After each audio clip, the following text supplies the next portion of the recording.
All right. Yeah, I can't.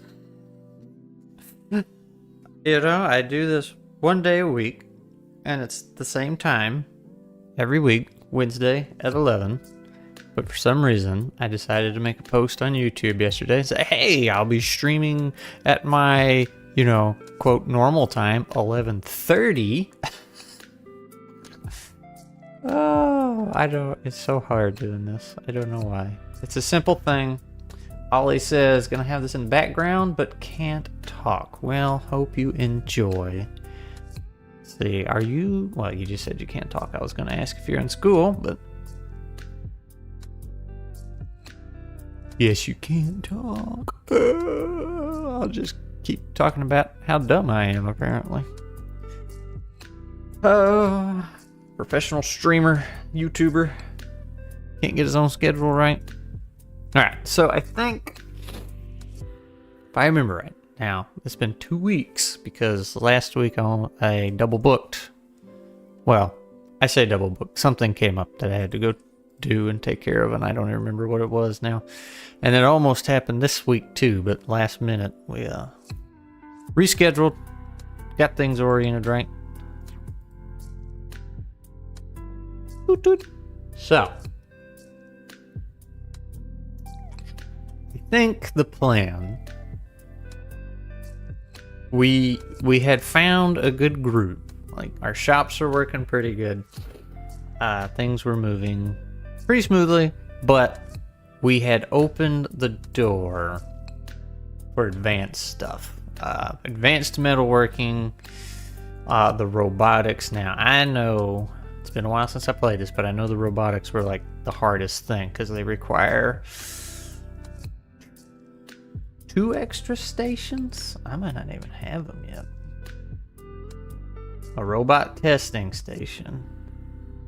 That might be the only extra thing they need. And that should go with the assembly machine. Now, I'll probably need some fancy, smancy metalworking stuff to get those done. So, the metal shop needs expanded. For show. So, let's see. I could push it out this way and have it go left and right. Let me get some kind of project going here while I'm thinking, so they can be making money. Yeah, a couple projects going.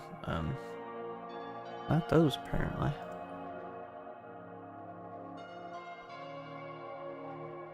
Do a little experiment here. I want to try batching something. Excuse me.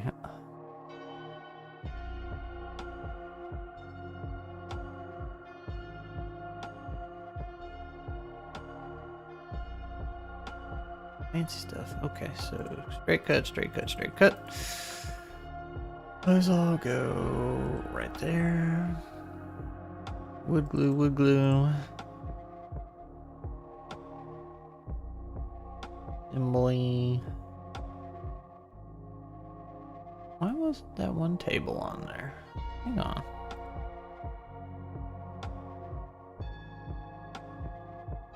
Is that not? Those are welding tables. Okay, okay, that makes sense. To go with assembly. So yeah, my assembly / to go area. Man, I can't really go expand. And that's right. I wanted to move this over, but I can't.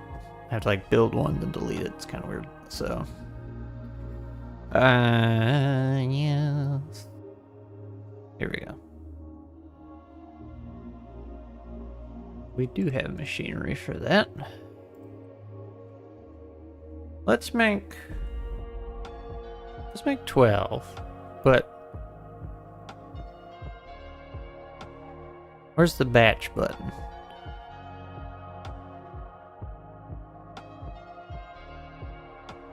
I'm looking at it. It's right there.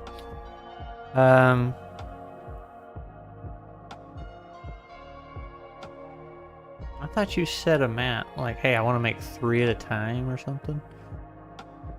Let's see.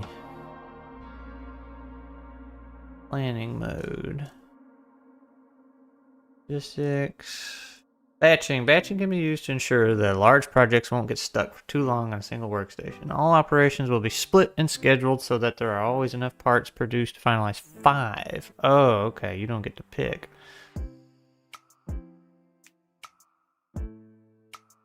Using batch on large plans will create long queues on each workstation, but it may be efficient to produce. Okay. Well, let's just do 10 then. See if I even noticed a difference. Yeah.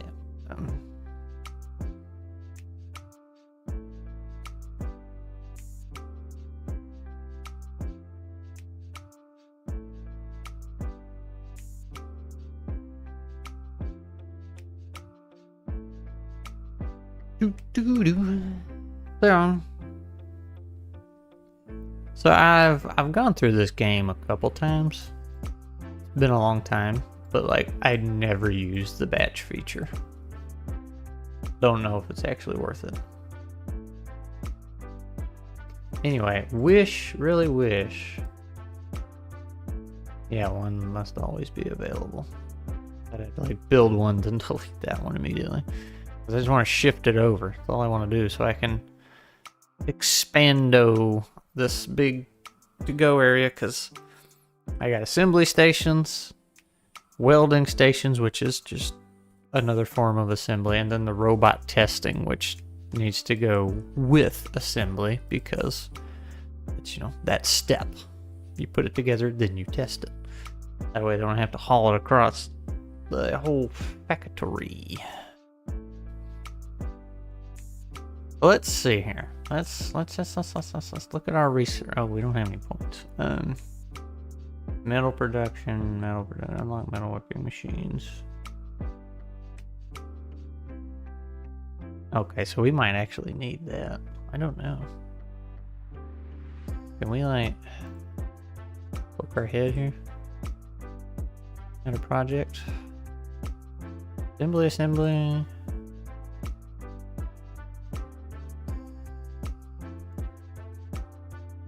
Shear, and I know we got some of those, right? Yeah, we got those right there. We have that. We just assigned that. We don't have metal extrusion. Couldn't make a wooden robot, apparently. We don't have a foam machine. We do have plastic.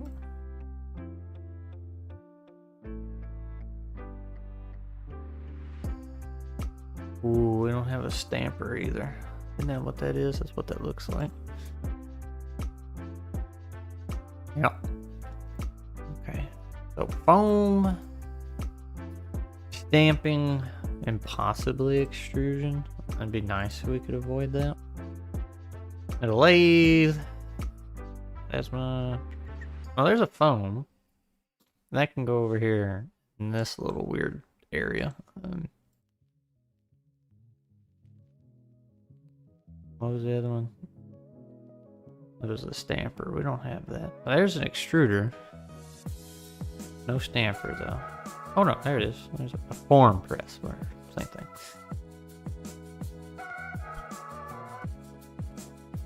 Okay, so we could technically.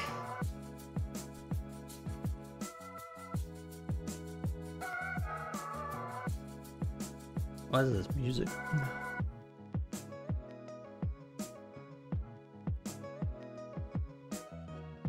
Alright, I'm really not noticing anything with the batch. Thought it would be nice for bigger things. That way they wouldn't clutter up a zone, a loading zone. With like 20 shells or something before they're ready to put it together.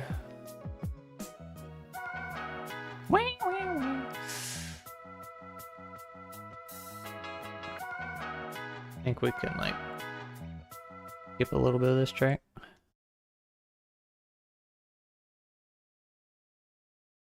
Killed the music.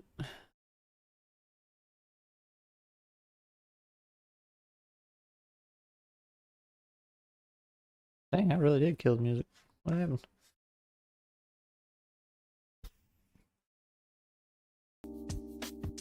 There we go. Also, I feel like... Pause that for a minute. Yeah, all my game sounds are coming out of another speaker. Okay, so...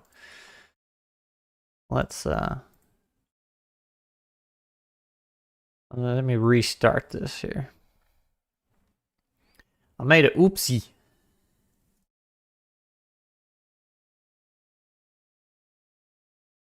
Up Steam again. Little Big Workshop. Doot, doot, doot, doot, doot. There we go.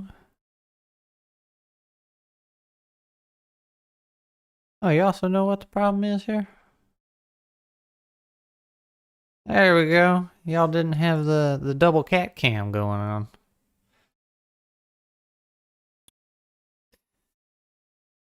Twice as nice. You got Crash and Noodle today.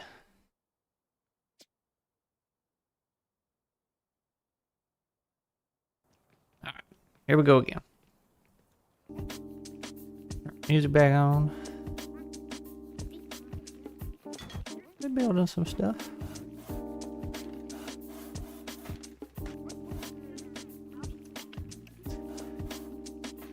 Alright, we got a fair amount of money. So let's expando the metal shop. Remodel. Golly, do we want to just make it go all the way, loop around here? It's gonna be so big. I don't think we need to go that big.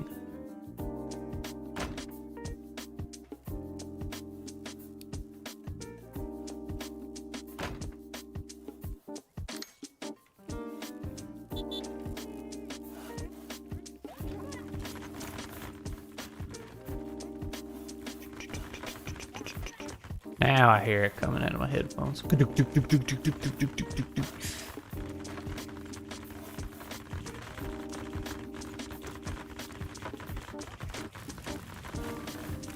workstation's about to go.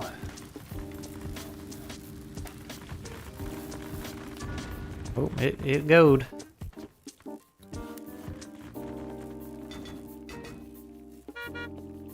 All right. Now we gotta get reoriented here.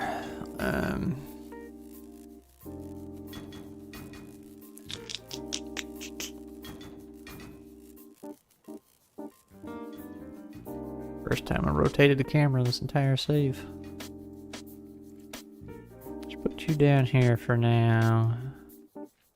The forge is the first, well, it's one of the first things you hit up.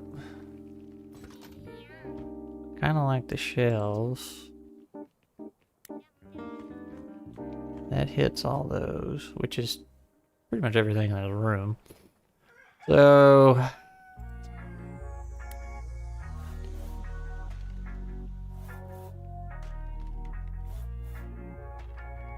yeah, just put it out of the way for now.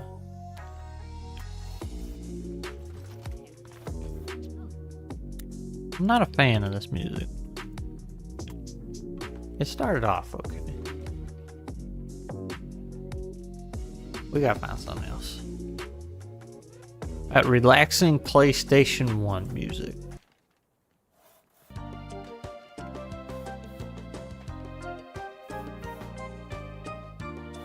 Feel like that's alright. Nick plays, it's fine with the music, he's just vibing. Well, I thought it sounded weird. Also, Ryan, hello. Yeah, some old PlayStation 1 music. If you can hear it. Hopefully you can hear it.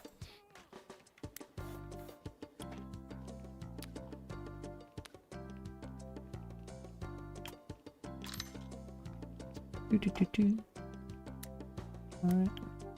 That right there. Actually, just have a little pile right there, overflow. Oh, ain't nothing new. Just same old thing. I can't figure out when to I actually stream, you know. get it wrong every week. One of those days I'll figure it out.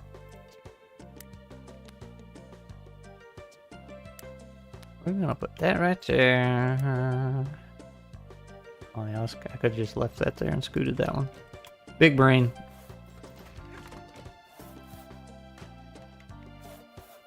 I think, Ryan, my next video is gonna be an ICRPG review. I think so. Part of me kind of wants to like make the video. It's like, hey, here's my experience solely as a player with no inner working knowledge of how you actually run the game. But at the same time, I feel like I should probably talk about what it's like to run the game.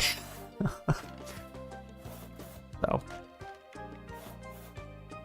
is I can write down my thoughts of it before I read the manual on how to GM. You do both? Yeah. You do both.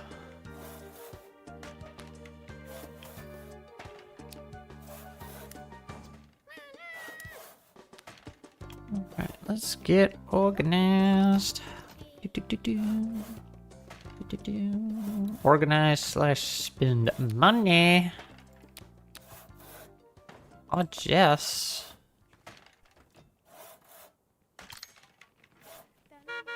Something that comes through gyms as well, but life be happening. Yeah. Doesn't it, though? Just kind of like every day it keeps happening. Kind of sucks. Life needs to take a vacation. Leave me alone.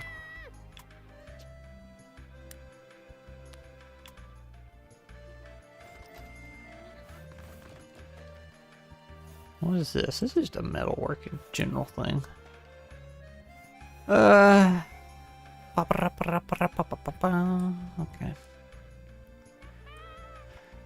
So, well, you know, I kind of like this double thing we got going on here.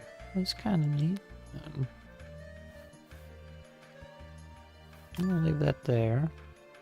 Why can't you move that? Don't you give me that grief.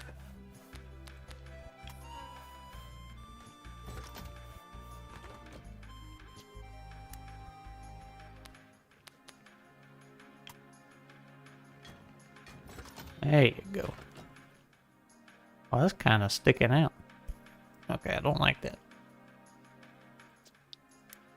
Don't like it.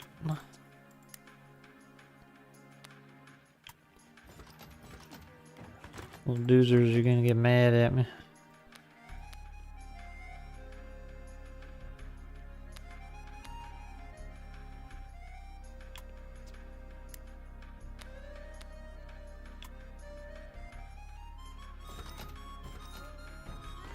That'll be okay.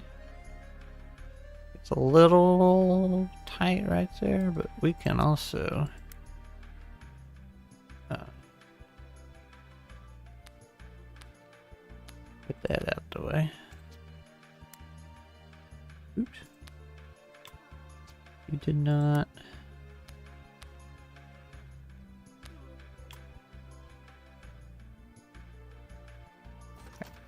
Oh, hey, we got stuff to sell. Hooray for our side. Well, half of that life has been the new Zelda game. Just don't tell anyone.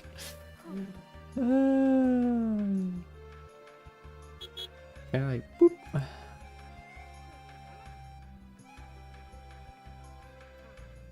I have this goofy thing in the chat. There we go. Don't tell any of my predictive.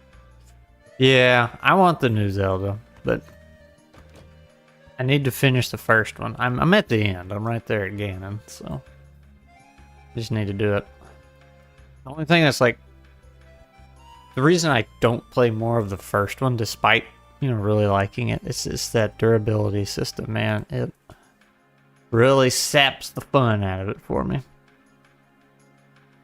And I would pay somebody probably a decent amount of money to just say, hey, here's my Switch or whatever you got to do. Here's access to my computer. Can you emulate and mod Breath of the Wild so I can remove the durability system. You know, download mods for it. Then I wouldn't get anything done.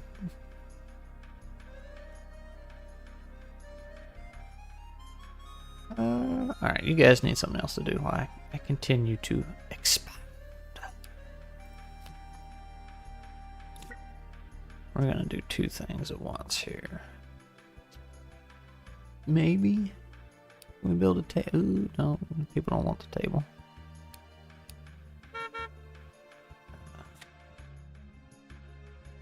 Hurrah. I'll only do 10 for that. Slightly better than the new one, but still a bit. Yeah, so I watched. Oh, Nick posted it in the thing. Infinite. But yeah, I'll say I know there's mods out there, but like getting your Switch or whatever set up to do all that, like beyond my little pea brain understanding. So you can repair your weapons and shields using the Octoroks, but yeah, okay, this little. Can I get rid of this? In my little YouTube chat, there's this little bubble for emojis. And it like covers up part of your message. You can repair your weapons and shield using Octoroks, but in the heat of battle, I still lose them. Yeah. So I watched, one of the trailers for the new Zelda. And it showed the guy, he had a stick and plop, plop, hit something and it broke instantly. And then he did the fusion thing and he put a rock on it and he was hitting a lot more and it never broke. I was like, oh, it looks like they, loosened up on that durability a little bit because I was just waiting for that thing to snap.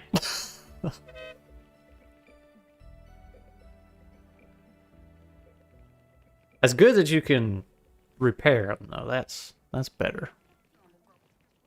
Well, that's like so annoying. It's like one, running around with 20 different weapons, but it's like, oh, hey, here's this weapon I like. So now I'm just gonna keep it stuffed away and never use it.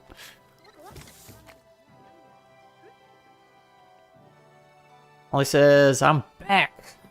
Durability is still garbage. They did not loosen up. Oh, well. Get good, I guess, Ollie. Using is not optional if you want your stuff to last and be good. Yeah, I had a feeling the whole fusion thing was going to get pushed pretty hard.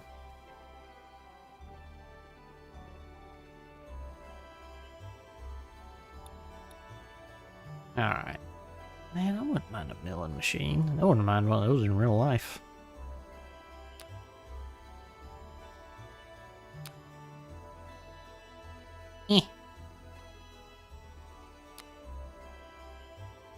Ooh, that's expensive. And a press. I needed a press.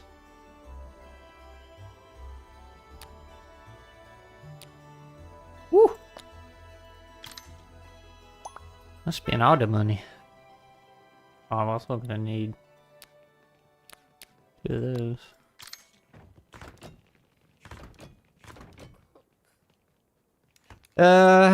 Even high level weapons are not as good as they are in Breath of the Wild. See, it's like I got to the end. I'm right there again, and I was like, well, I like the world. I like exploring. It's fun. So I never went and finished it. But like, what is it? The Lionels, the centaur-looking thingies. They're pretty hard, and it's like I got to the point. It's like, okay, I can fight them easily enough. Like, the difficulty isn't, oh, this guy's hard to outmaneuver and hit and all this stuff. It's like, no. The air quote difficulty is like, I have to burn 10 swords to kill him. It's like, that's not fun. Oh. I also really didn't like how the bad guys leveled with you. Like, as you got stronger and stuff, they all got stronger too. I really didn't care for that. That was kind of disappointing. There's an in-game, or there's an in-universe reason for bad weapon damage, or bad weapon durability. It's interesting. I won't read it because it was spoiler tagged.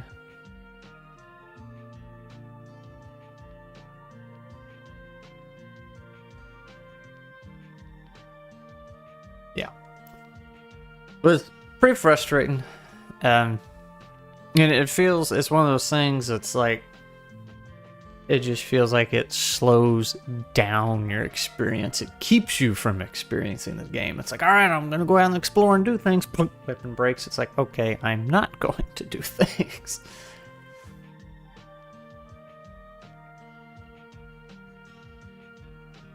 Fuse mechanic fixes the leveling. Yeah, that's interesting.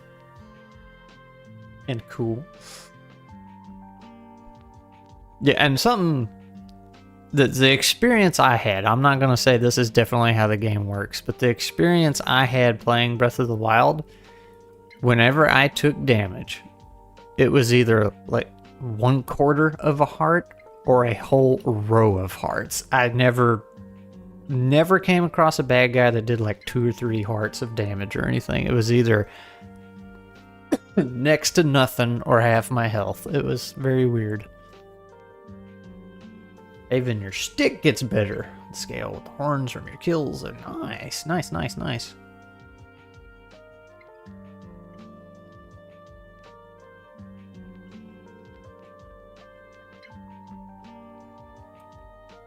I said, Breath of the Wild was cool concept, and it is a cool game. I just really wish, and I'm one of my super earlier videos, I talked about this.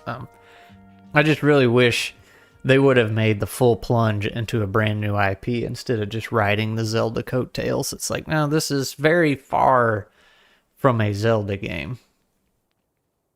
But it is cool and fun. I feel like they could have made a whole new IP that really leaned into that apocalyptic future stuff. Like all the weird Sheikah technology or whatever. They could have leaned super heavy into that. Look at this guy's house. Real house over here chilling.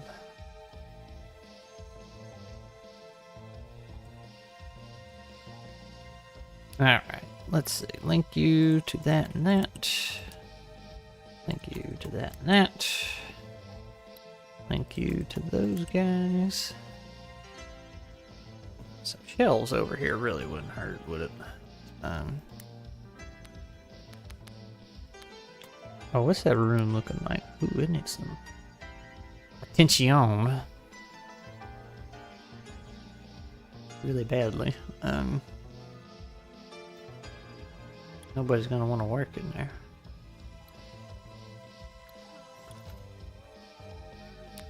Give them an arcade station. Do we have 2 things in there?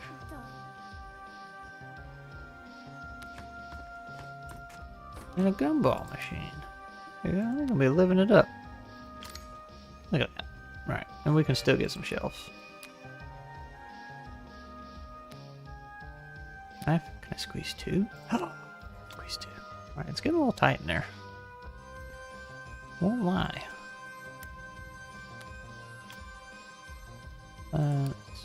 Made that.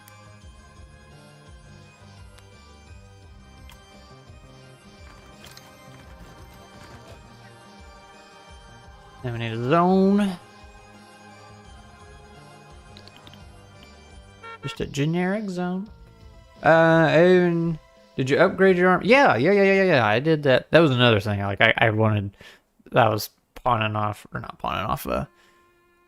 pausing Ganon before I went to finish this. Like, oh, I want to max everything out. I think I was on the trying to get the last set of the most durable armor. I was hunting down all the stuff for that. They said the reason why they made a sequel is because they had so many ideas. They went, we can't all do this in DSO. We just need to make a sequel. Well, no, I mean like the first Breath of the Wild. Like I wish that had been its own. Oh wait, I missed your other message. Who's to say they won't at some point? I mean, they did try with Star Fox Adventures having a Star Fox game with open mechanics, though they probably won't. I'm just curious where they go from here. Yeah. So now it feels like they have 2 Zelda series. Like, yep, there's Zelda, and then there's Breath of the Wild. Like, technically they're both Zelda, but they're very, very, very different. Breath of the Wild was Zelda lore, but it took none of the mechanics or gameplay or anything. Like, you know, the first few minutes. It's like, all right, here's all your gear you get for solving puzzles and dungeons, which isn't a bad thing. It's just, oh, all the other Zelda games is like, nope, go to dungeon, get an item, go to another dungeon, get the item, go to another dungeon. Like, you just progress your way through it. So could have been its own brand new thing. But I can understand at the same time, you know, the safety net of an established IP, so.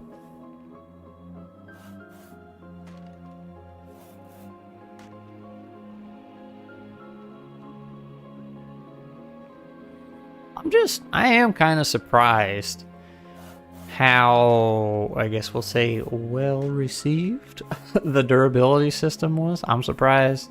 There's a lot of people out there that don't like it, but there's a lot of people up there that just kind of ignored it, put up with it, were fine with it, and I even thought it was a good thing. And the argument I can get behind, like the theory behind it, it's like, okay, we make all these different types of weapons, like a great sword, spear, regular swords, you know, shields, you know, different things that have different play styles.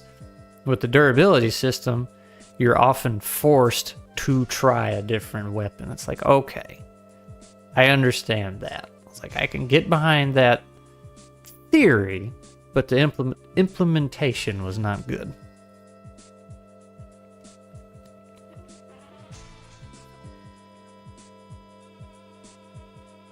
We have a big metal shop now. And I guess that said, after we build those drawers, we will try something. What's Ollie saying over here? The heart situation sucked, just its stamina. This isn't the game I thought it was, and there's supposed to be like a sock puppet man. No, there is no sock puppet man in this. You guys should get a third chat. Oh, a third cat. Well, there is a third cat, and she used to hang back here with me all the time. You can't see the chair over there. The chair she would sleep in all day, but ever since we got this booger right here, she's staying clear. They do not get along. But we got this guy because that one, can I say my finger? There we go. Because that one was harassing the other one. The other one's old, and this one needed a playmate. So we got Crash, and he's too much for both of them to handle.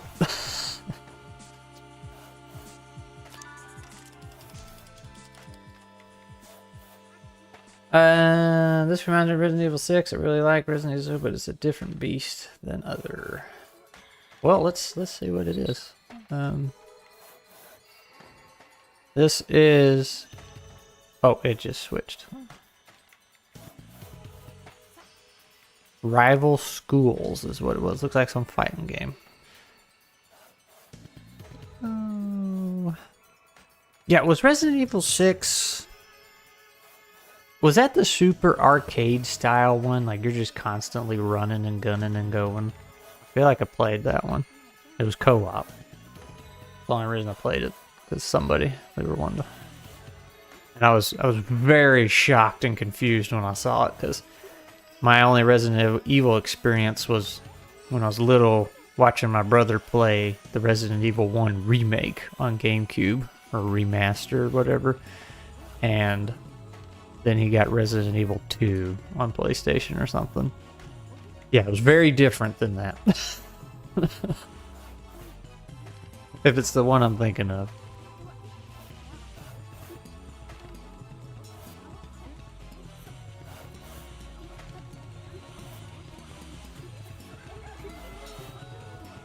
Let's see. I know a little cheap thing. We might could just pocket that out. And sorta, and yeah, let's go up. There was a lot more action and tried to make Resident Evil 6 into Call of Duty. They made a good game, but it's not Resident Evil. I just wish it had that engine. It was so much fun. Yeah. Yeah, Resident Evil's... It's gone through some changes. There was actually... Yeah, Matt McMuscles is the channel name, and he has a series called What Happened, and he digs into video game development, like the not the history of video game development, but he will take a particular game and go into the history of its development, like, you know, the challenges they faced and everything, and issues that came along the way. It's usually, you know, 99% of the time it's bad management, but I think it was Resident Evil, and the way it went, if I remember right. I forget which one, but the guy was wanting to try something new, and it was so far from Resident Evil that the people were like, no, you can't do that. But I like what you got, so we're going to keep it and go make another game with that concept and everything you've planned out and those mechanics. And that was Devil May Cry. That's how they got that game. There was going to be a Resident Evil game that played like Devil May Cry.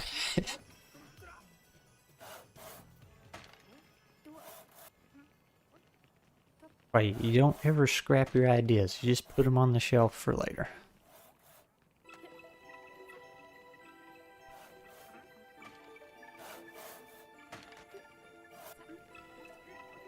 I need to play Devil May Cry. Like, my brother played that.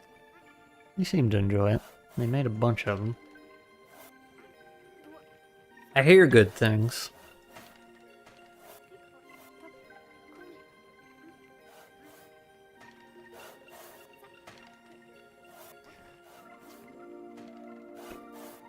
Let's see. Oh, can I? Yeah.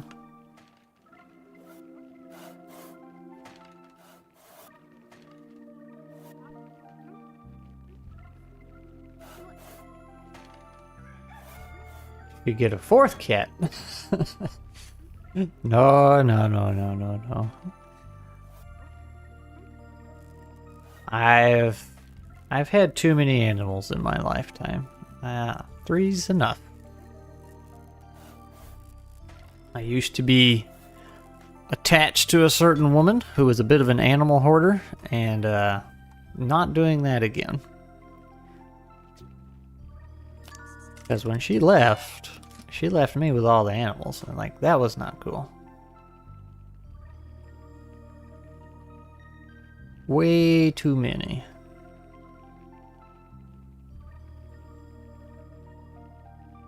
Alright, let's see if we can't build... Oh, wait. We need... We're gonna need a foam machine, my dude. Crap. Can we build something new and fancy without that? Let's see if we can build a bike without one. Oh, Lord have mercy. Nope, that needs a foam machine. Dang it! Don't really have anywhere I can... Oh, that's 2 stations. What is that? Sewing.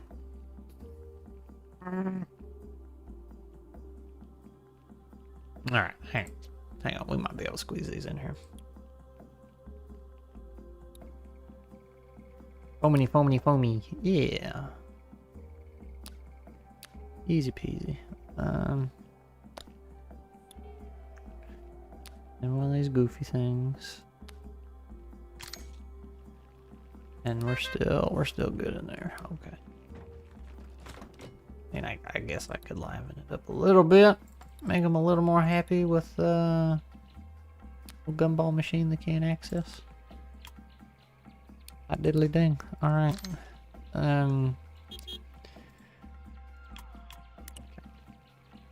Let's go make some bicycles.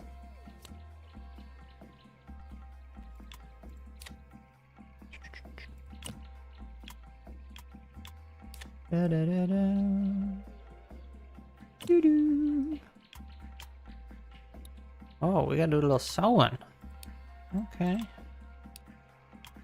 A little sewing.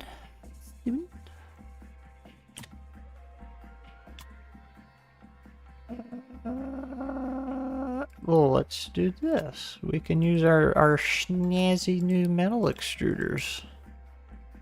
Get our money's worth. Assembling. Ooh, lots of forging. Lots more forging. Oh, plastic. You don't say. You don't say, amigo. Alright, we're not meeting requirements yet. Uh-oh.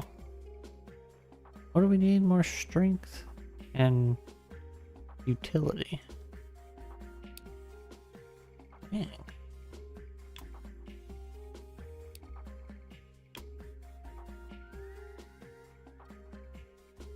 No, we don't need that. Is there... Oh, it has to be that.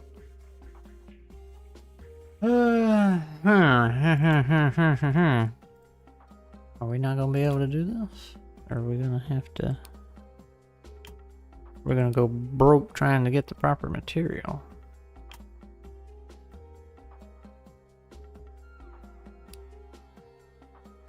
Why can't I...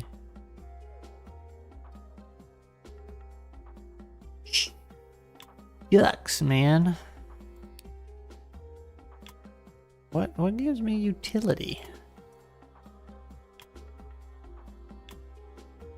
Oh, here we go. I'm so confused.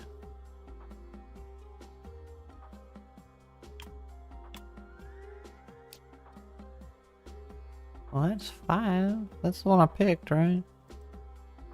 I can't tell. Yeah. Well, there's one. We did that.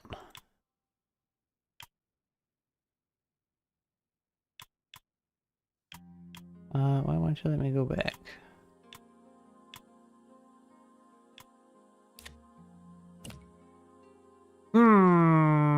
Okay, let's try a different bike. I don't know what's going on with that one.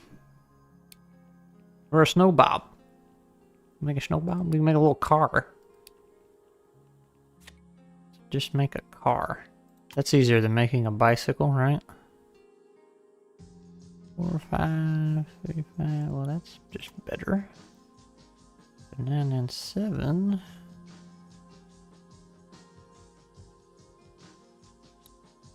Getting too complicated.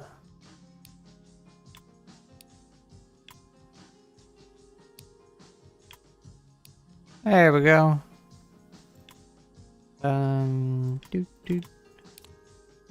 some time over here in the plastic shop.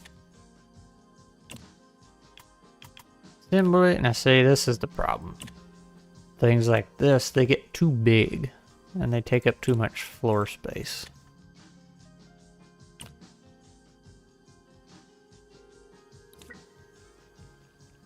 And they're like, I don't know what to do. I can't move. There's stuff on the floor.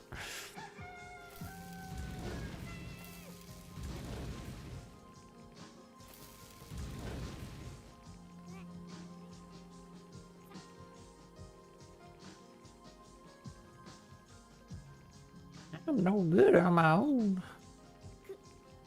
You moved, Noodle. Watching out the window. Watching them birds.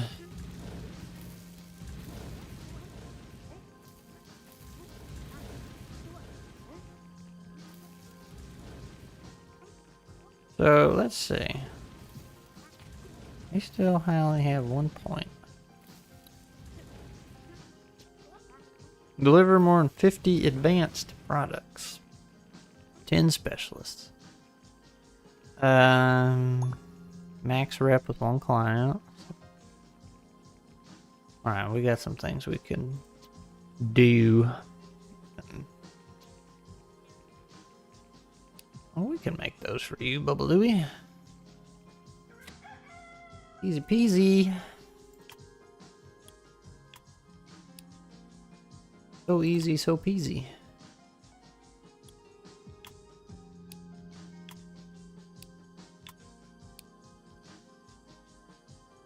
Ryan will be back later. All right, my man.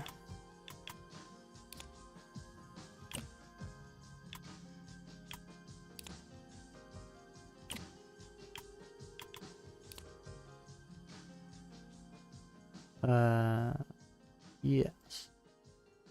No. Great cut.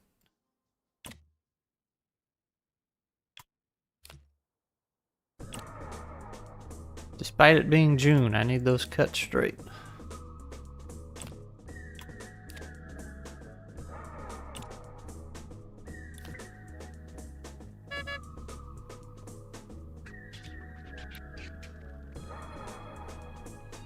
Alright, let's see if they can knock this special project out.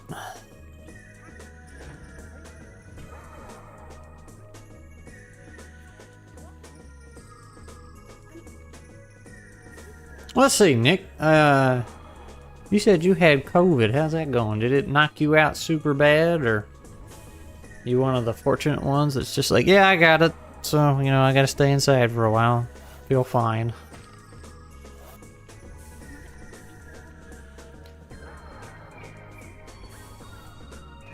And me and Glee got the Omicron variant when it was going around, when it first made its appearance, and we didn't even know we had it. We just felt super duper bad for one day. So we just kind of slept that whole day. They're like, I just caught a bug going around. We had no idea we had COVID. And she was over it after 24 hours. And then, like she was saying in the Discord, I was coughing for at least 3 months. Like, I felt fine after that 24 hours. And, you know, was back at work and everything, doing everything like normal. But was getting out of breath a little easier. And it just constantly felt like there was a speck of dust in my throat. So, and that lasted for many months. And then the breathing, running out of breath, never really got better. So sometimes I'll be out in the shed working. It's just like, okay, I can't breathe. I gotta stop for a minute here. Kind of sucks. Makes you feel old and fat. Oh gosh. I moved 2 feet. I gotta catch my breath. But it's random. It's like you go out there and work all day, be fine, and sometimes you go out there and work, and then just all of a sudden it's like, oh no, I need a breather. We are really cutting it close on the granny phone. Really, really close. Ooh. That ain't gonna help none.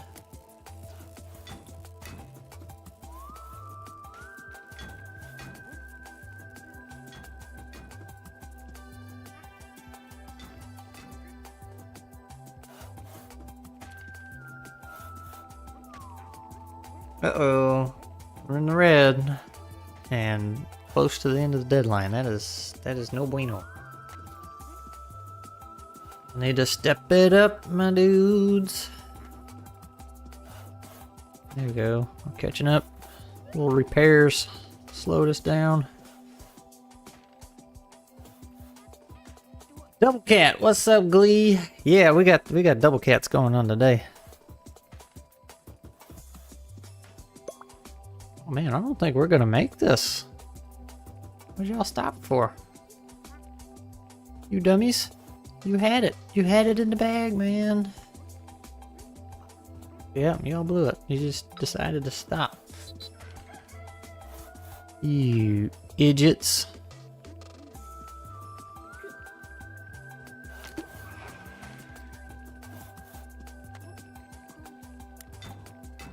Oh, there's the noon whistle. What's Noodle looking at? Oh, just looking at the window. You know, the birds like to hang on those little hydrangeas right there.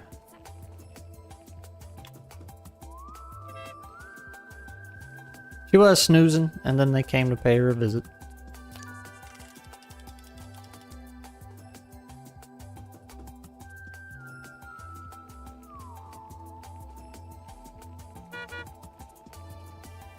Look at them go. Meow.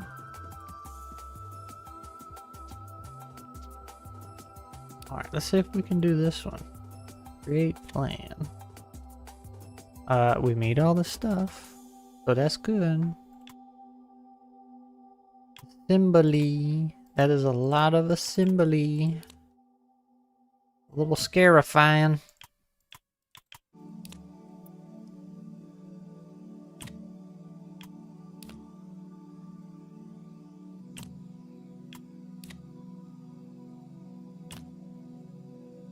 Alright, let's see if they can do it. Our water is off at work and my laptop is updating. Nothing is happening. Is water like the whole building or just the water cooler? Can nobody go to the bathroom?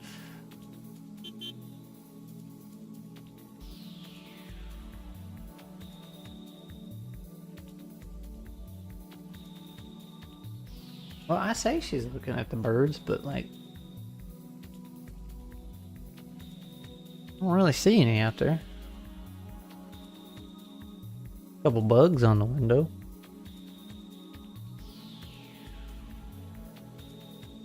I think she's just enjoying the view.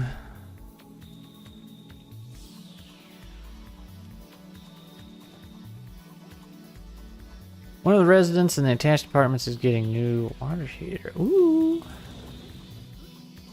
Fancy, fancy.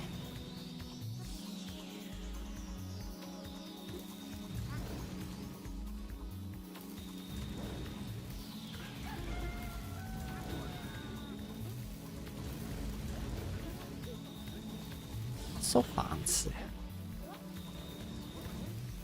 Oh, we're smoking this one. I say that. We'll see how it goes when we hit the assembly stage.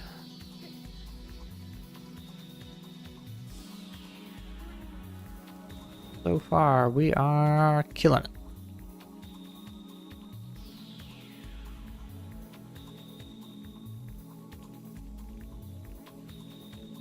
Yeah, now I'm seeing a lot of people standing around doing nothing.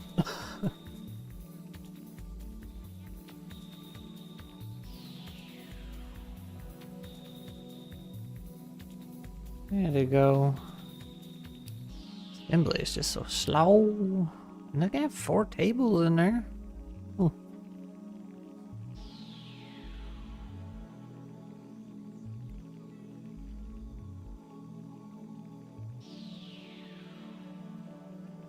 Give me some assembly specialists.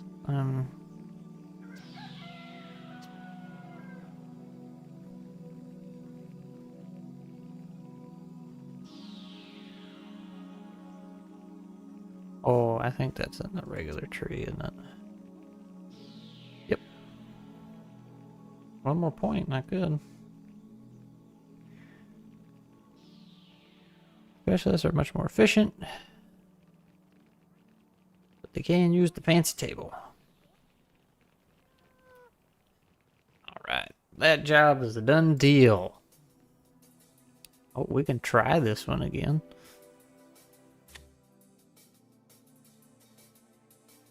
See if we can fail it again.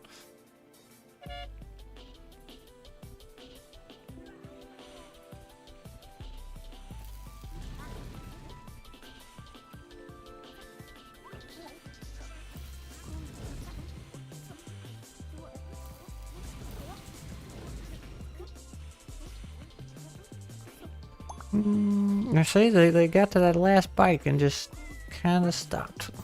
There we go. Weird little doozers.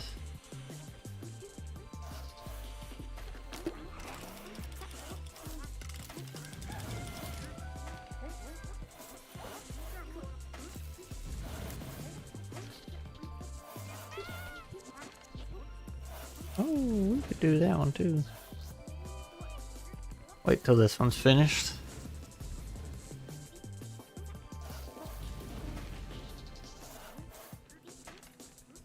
Well, Glee, have you made any interesting AI stuff lately?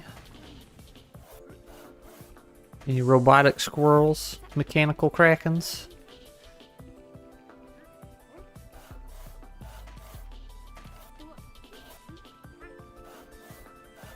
Zombified water heater?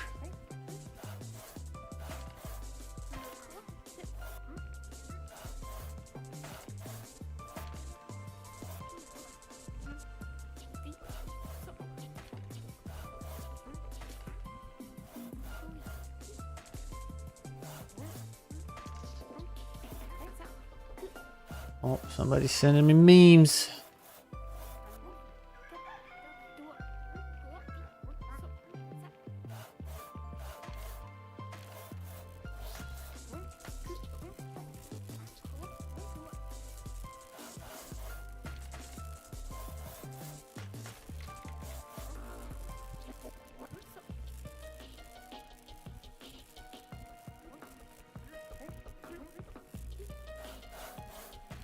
Yeah.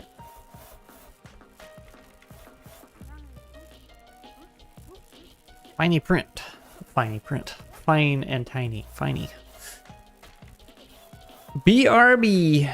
No AI creations. Shame, shame, shame. You gotta start competing with Demon Game Dev or what's his name?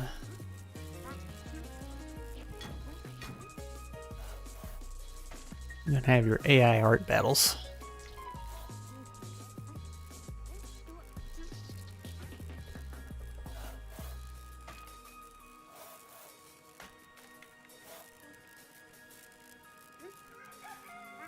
Now see, somebody should fix that without me telling them to do it.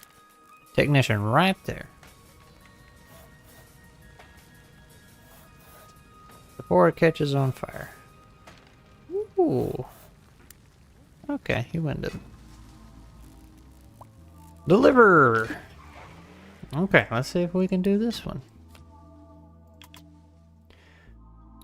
That's easy. That's easy. Oops. You know what? Let's do a wooden one.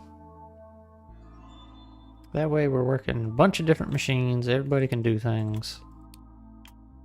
And we'll just knock it out of the park. Right?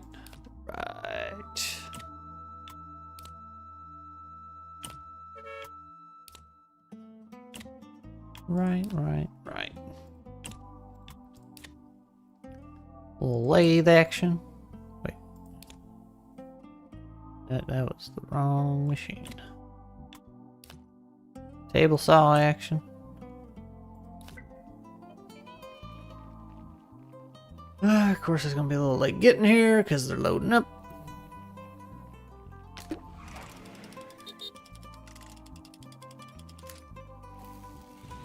Earbuds are super borked. What happened to them? Also, I thought they were already borked.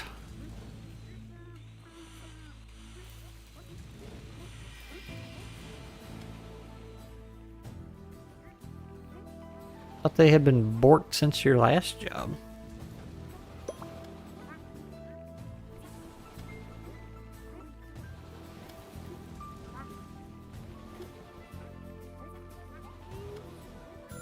Uh-oh. Phone's ringing. We need you to grow larger than Tweaker's Brewery. That's a name. Whip them into shape. Alright, we're putting the fear in the bad guy. Well, they're getting worse. Oh.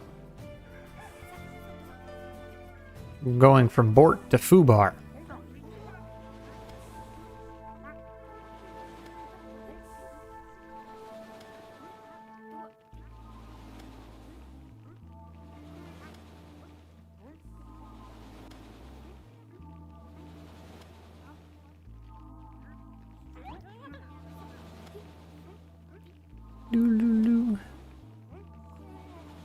Well, Noodle decided to relax again.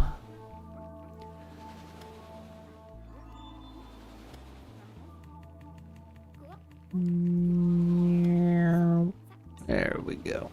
Cat butt.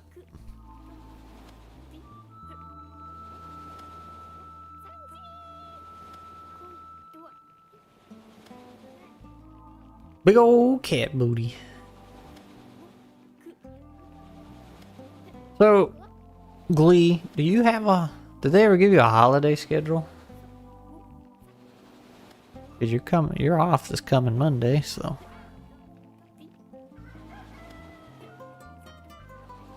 Should also ask them if you're getting paid for a holiday since you're on that 90-day thing. Remind them. They might be like, oh man, are you really on that? We got to get you off of that. Little wink wink nudge nudge, you know.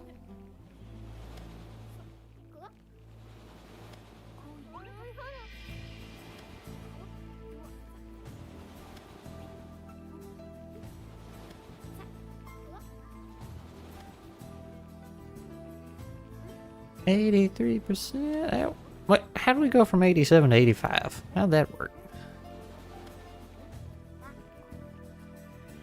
You guys are working backwards.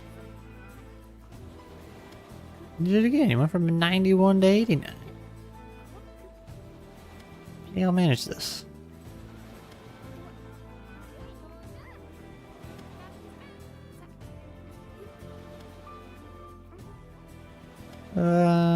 Factory level 12.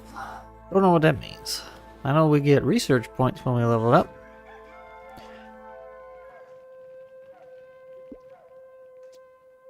Yep. Deliver.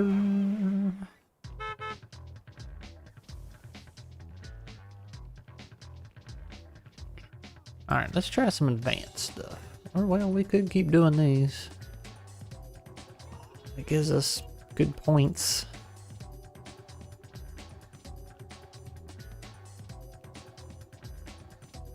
But I also need to do these. I already have a plan for that. Okay, we'll do that. A lot of stuff.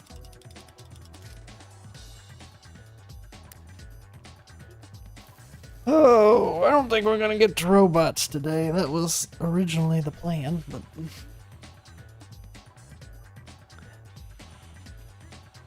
I think what we will do, though,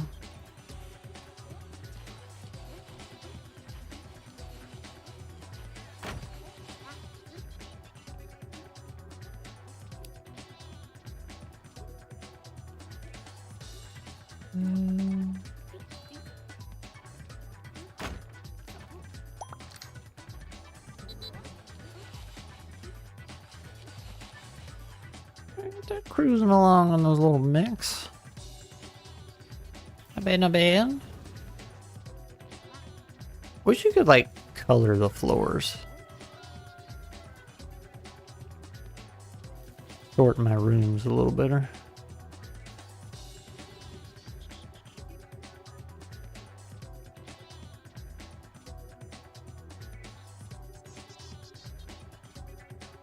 Now, wait a minute. How come I could... Oh, there we go. Jump.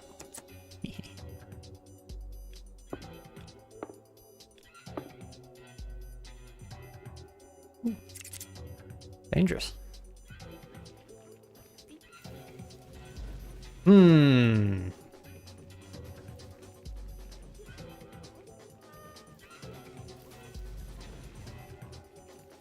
Boy, they use every bit of that space over there, don't they? Right there.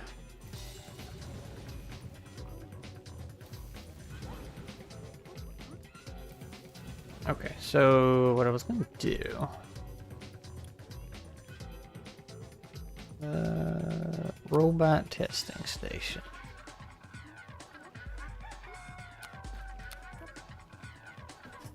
I want 3 or do I want 2?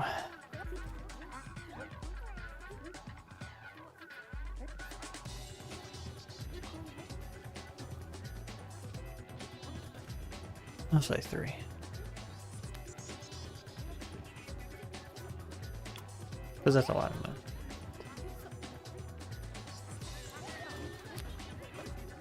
We'll slap one of these goobers down. Boy, that's a big chunk of my change right there.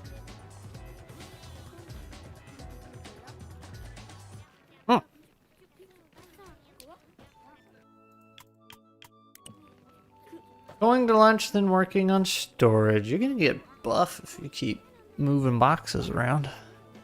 Not that I'm complaining. I don't mind being with a buff woman.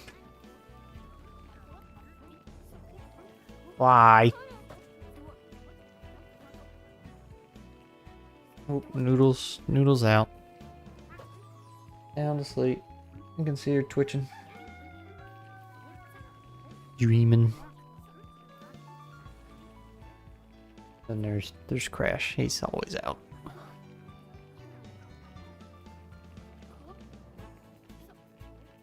Because he plays so hard.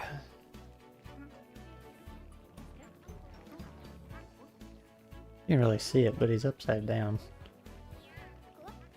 I have enough black. It's just a blob. You can't really tell what's going on.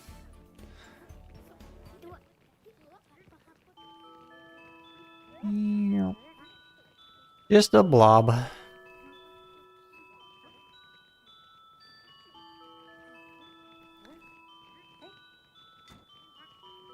Oh, we have reached the end. Money time. There they go. Alright. Well, let's see how bad this goes. Let's try some robots. Some robots. Yeah, these things are entirely too much.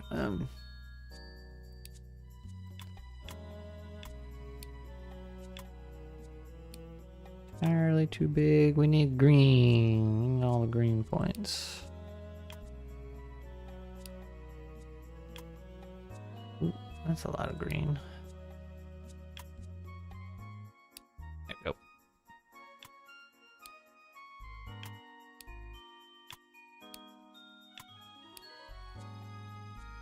And we can get a little cheaper. Oop, nope. Absolutely not. Okay. Forge, forge, forge. Forge, and I missed the forge.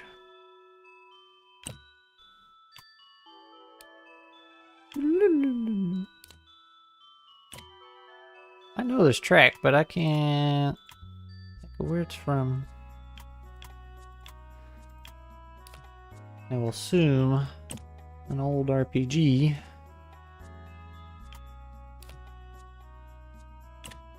I haven't played a RPG and I don't know when. Or I guess a JRPG. I haven't played one of those in forever.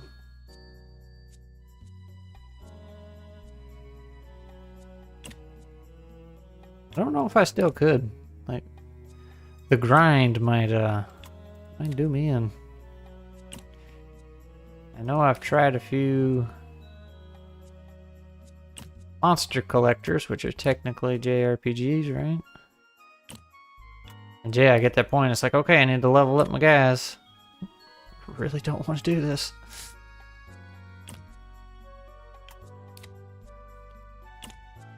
Alright. About 10. 10 robots.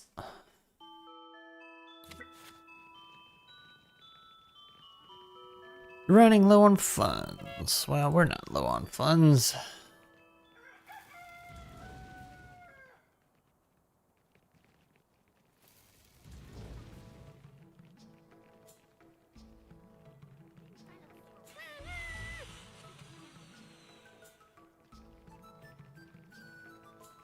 Okay, I just saw this doozer. That one right there. He started a cut on this table saw, stopped, went up here, grabbed some material, and went to a totally different machine. You dummy. What was that all about?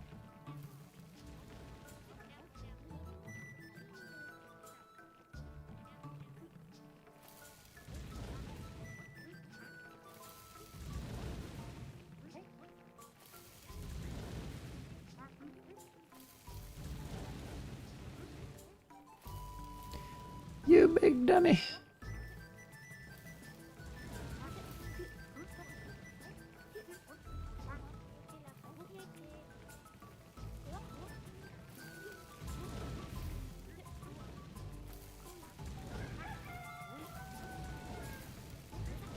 Well, it's not going bad. It's not slow, but it's not the fastest thing in the world. I'll be honest, I don't know if more people would even help. I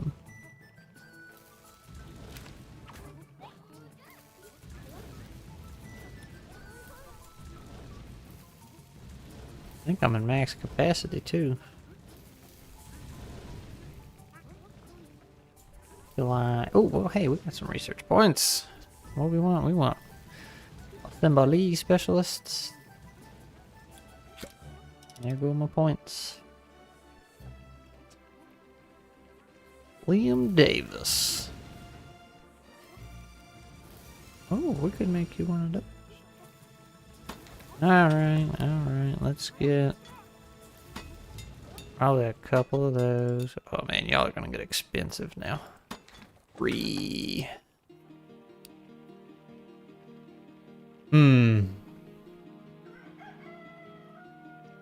Just the audacity of people wanting more money for higher skill. How dare they?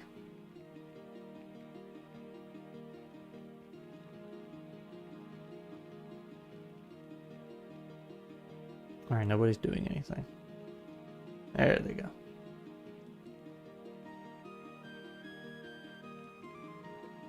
Well, they are doing that. Can we slip something easy peasy in here? Some lazy boys? Or we can make a catapult. Why not? Let's make a catapult.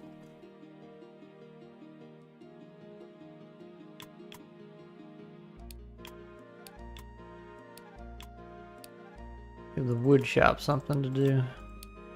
Well, we ain't gonna make much on these.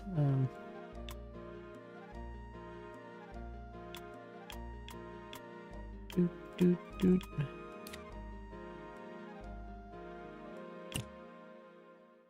Oh, do we have a wood bender? We don't. Well, we can do it on the table, but not the greatest thing in the world. We do have a lathe. We got scroll saws. Don't have a mill. That can also be done on the tables. This music currently reminds me of the end credits of Tetris Attack.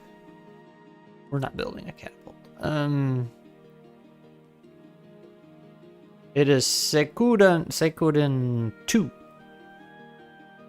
Carried on rippling waves.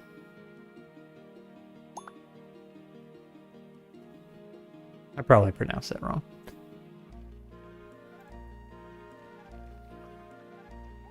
Matter of fact, isn't that Seikuden, isn't that the Secret of Mana but not? Or am I thinking of something else?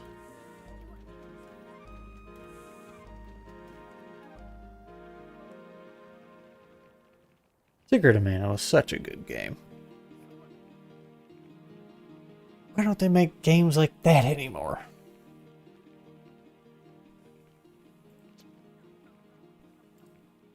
Alright, I want to expand the wood shop, but I haven't the funds. That's not what I clicked on. Was it Secret of Mana? Yeah, actually, so Secret of Mana was... Oh, I see why I didn't want to build that.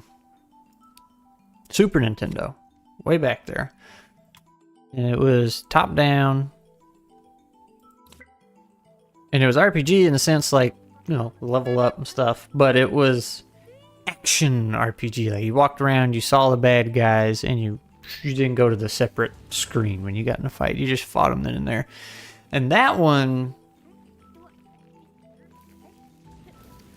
I can't remember if your character leveled up or not. I think they did, technically, but it was kind of a background thing. Because your focus was on leveling up your weapons. See, the more you use that weapon, you level up the weapon. And essentially, by doing that, your character leveled up as, you know, a byproduct. But your magic you could also level up to. It was just really fun. And that was kind of a... You know, leveling up your weapons isn't really a new concept at this point, but back then that was kind of a new thing. And it was really cool. It was really fun. It had a good story. The music was great, because, you know, what good game on that era, Super Nintendo, didn't have good music. And you, like I said, you ran around the map, chopping bad guys and stuff, and you had two characters following you.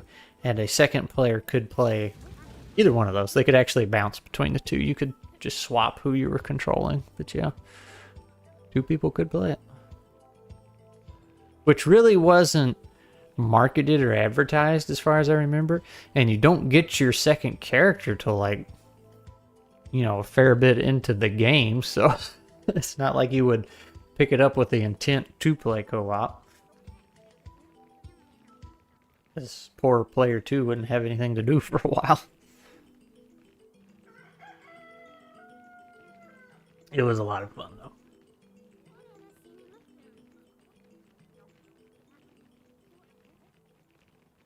And really, I should go get a ROM for it and play it again, because I never really saw the ending. I played through the whole game and beat it, and I was a kid, a little kid, and when I beat the last boss and was getting, the ending cutscene and everything, and the parents were like, "All right, we gotta go, man." I was like, "No." We were already running behind to go somewhere. I was like, "No." Oh, I think I saw the majority of it, though.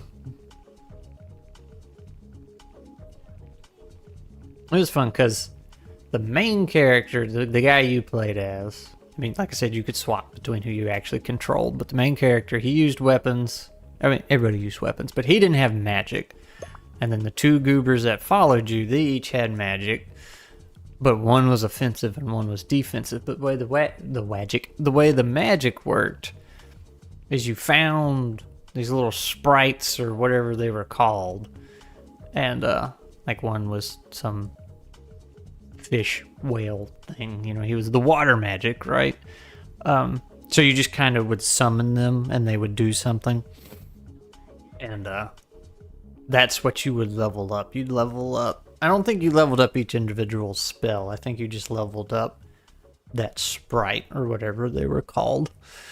So a lot of fun. They made more than one, but they had a different name. And I thought it was Sekuden or Sekuden or whatever, how you pronounce that. But those never made it to America for some reason. And I did play the ROM for second or third one, and it had the exact same feel and everything, and it was pretty good. But man, it had a lot of characters. Like, you picked which one you wanted to play as, and that started the game completely different. And they would cross paths later in the story, but like, yeah, you got several different playthroughs on that one.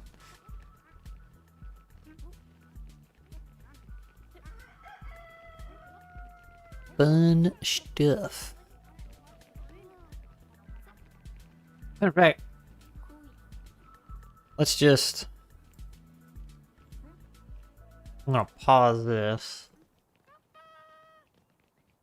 Secret of Mana OST. Full soundtrack.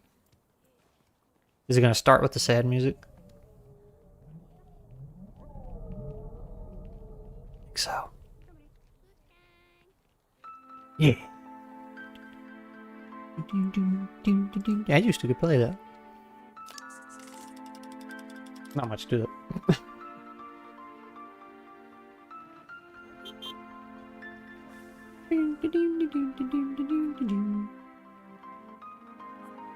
There's that one. What was it? Silence of the Espers or whatever that track's called. That's the super sad one. It was a good time. It was a fun story. Ooh, can we build robots that fast? Oh golly, I'm gonna regret this. We're gonna try. We're gonna try. We're gonna try. We're gonna try. And we're gonna have so much regret.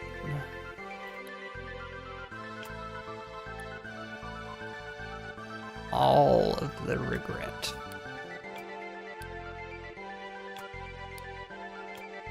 Because why not?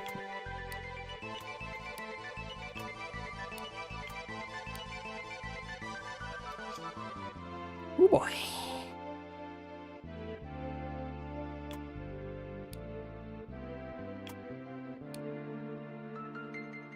Alright. Oh, we've got more stuff here. Okay. Straight cut, straight cut, straight cut. And I feel like it was a pretty lengthy game, but I was a kid, so. And I wanted to max everything out because I had that kind of time as a child.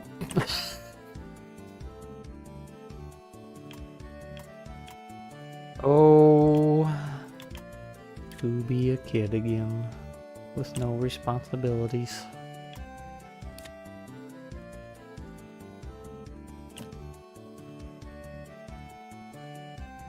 I did that on the wrong one. I'm sorry.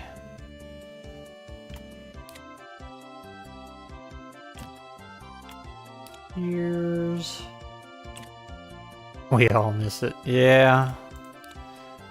But you know, golly, you know, I think about it sometimes. It's like, man, if I had grown up now, like with Xbox Ones, PlayStation 5s, and all this, for one, we wouldn't have had them. We wouldn't have been able to afford them. But like, if I did, I wonder if I would have put as much time as I did in those games. Because I know part of it's I'm old and grumpy, but man, I don't feel like the games today would have been as enjoyable as much as I did. Kids want to get older, adults want to be younger. We're missing... What are we missing? Complete the plan. Oh. There we go. I missed a step.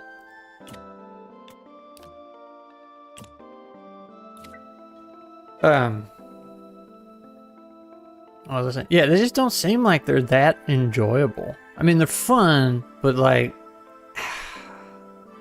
See, I started out on the Nintendo, right? It's like Mario, you know, each game that came out, well, maybe not each game, but a lot of the games that were coming out, like they were all steps forward. You know, you play Mario 1 and it's like, okay, you know, that's the beginning. You play Mario 2 and it's like, wow, this is wildly different from Mario 1. And then Mario 3 comes out and you're like, wow, this is wildly different from 1 and 2. Like, that's its own thing.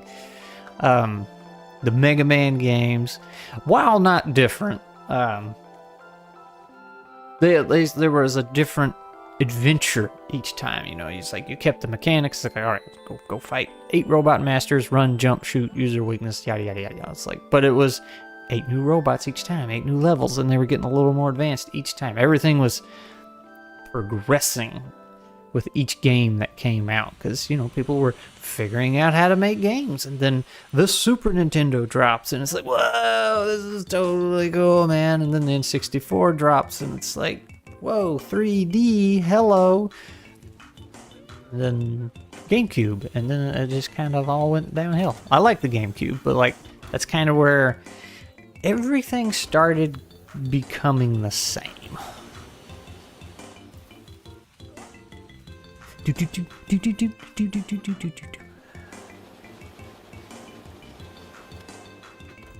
I do often wonder, like, if I was, you know, little 8-year-old, 10-year-old Scrap with a PlayStation 5, how much time would I spend on it?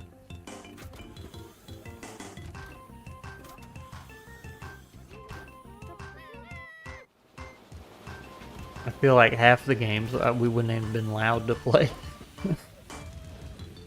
Too violent, too real looking. Which is another interesting topic. It's like, okay, you know,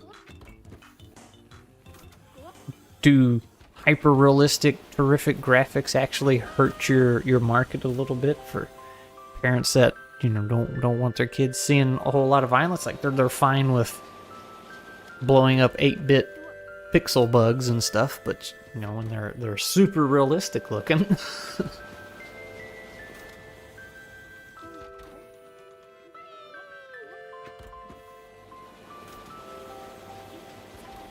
Video games, I guess this is the way you could say it. When I was growing up, you know, video games were still being experimented with. They were trying to get their footing, trying to find their place in the world.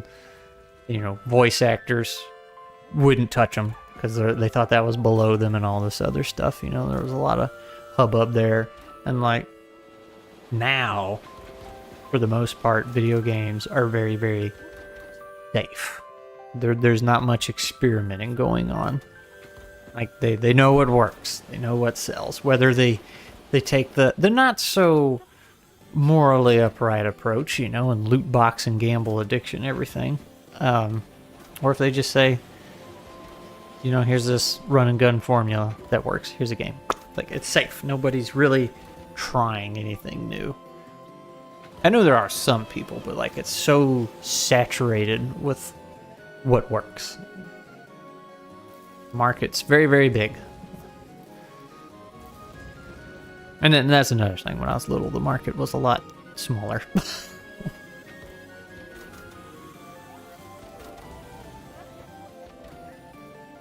And I'm pretty sure I've mentioned this before, but like I feel like the ratio of good games to bad games is pretty much more or less the same. There's just so much more game to dig through to find those good ones. They're getting, the ratio's the same, but they're getting harder to find. Because there were plenty of stinkers way back in the day.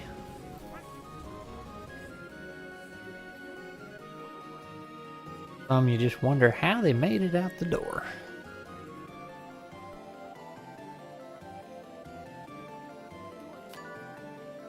Oh, coworkers collapsed. Well, get good, scrub. What are you doing collapsing? We got break rooms. Though we did add 2 new employees. Maybe that threw our feng shui off.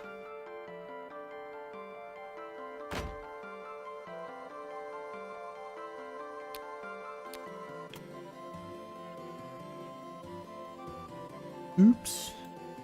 No, that's not at all what I want to do.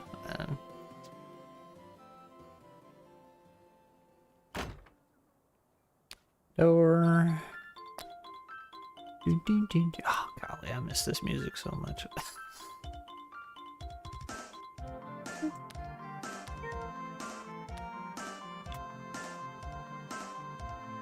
Good times.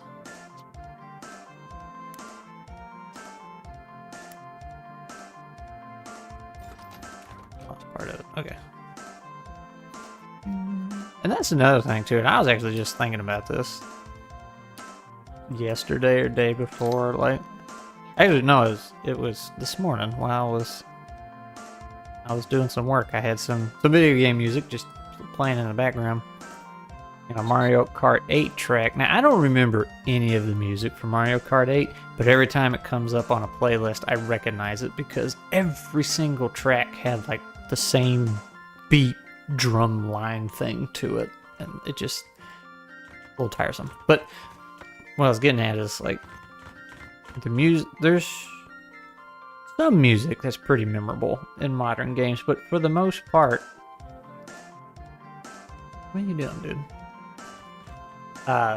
The music, it's very background, which is technically what it's supposed to be, background music, but like it's very forgettable a lot of times. Unless it's Jets and Guns too, then it's terrific. But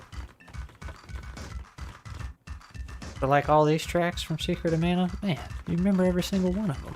All the Final Fantasy tracks, all the Mega Man tracks, and Nick, we've shared some Mega Man tracks. We know what's up. That's good stuff, man.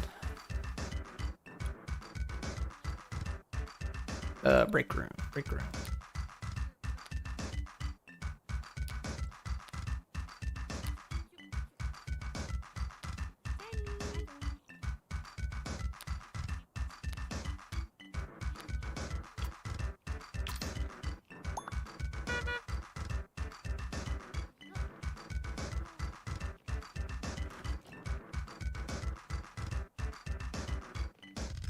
Games are a mess, man.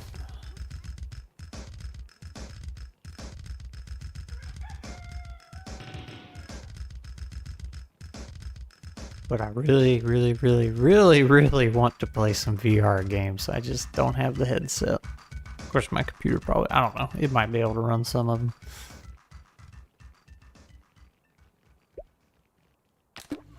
Still kind of wait until that finds itself a little bit more.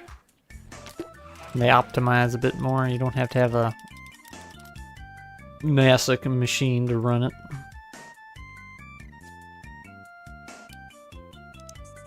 Oops.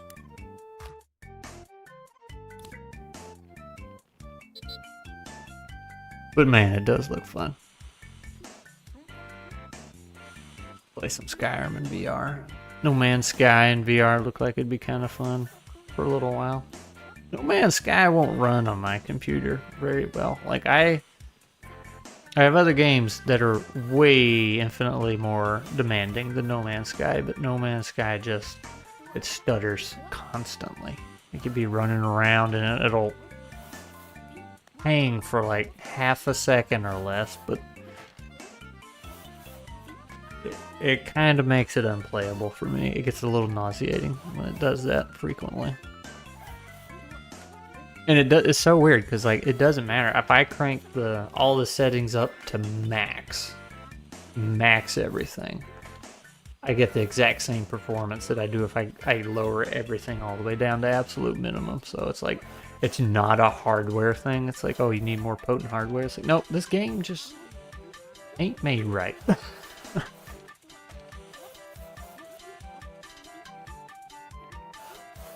I've tried, there's some ini file that you can mess with, and I've tried that. It doesn't matter what I do to it. Get the exact same performance.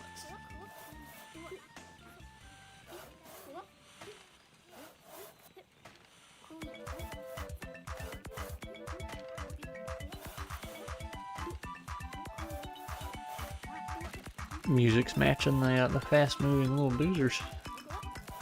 No, we got a bench trying to catch on fire. Don't do it. Don't do it. I really need a better wood shop. Both in-game and real life.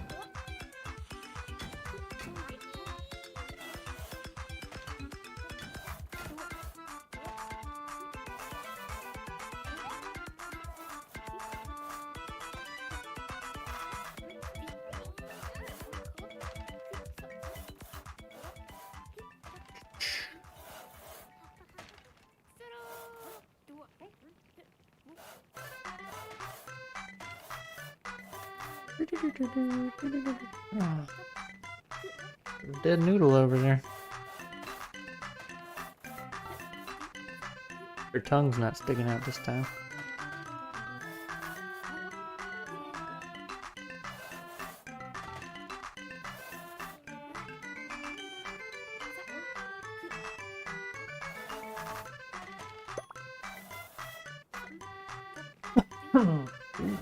Crash, your butt's hanging out of the tree. What are you doing over there? But.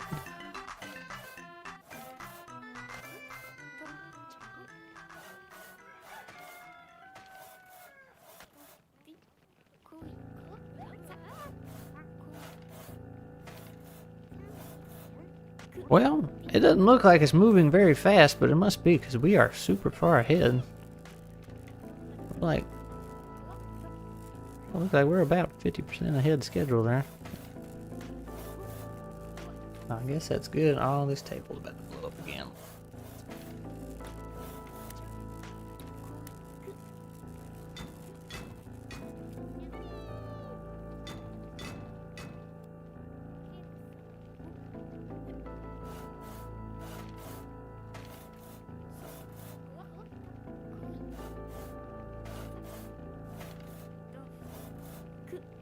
I wonder if I could pull in another contract. Probably not. But I could. Maybe.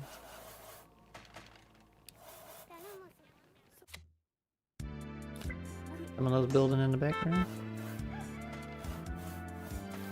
Get some money going so we can make a new wood shop or expand the wood shop.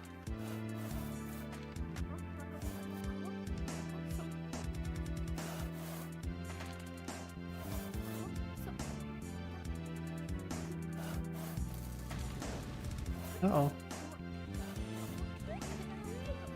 Hey, the trucker man.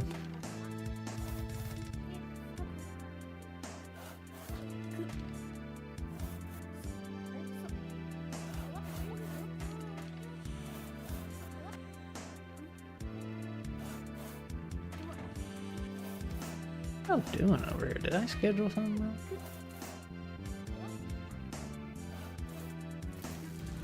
I can't tell exactly what you're doing.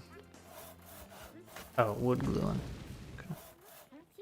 I see shavings flying everywhere like they're cutting, but they're actually gluing it together.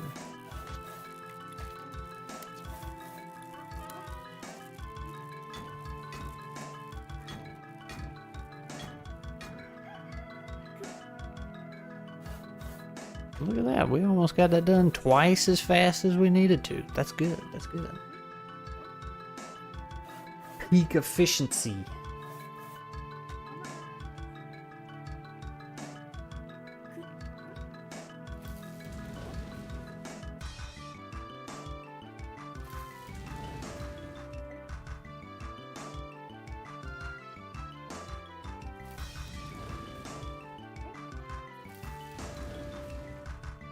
Ring a ding ding, there it goes.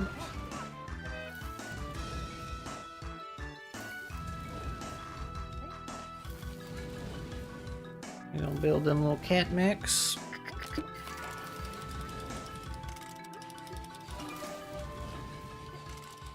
Oh hey, we leveled up a relationship thing. Oh man, we're number 11 on this list. Look there! That's under parasol. Genesis.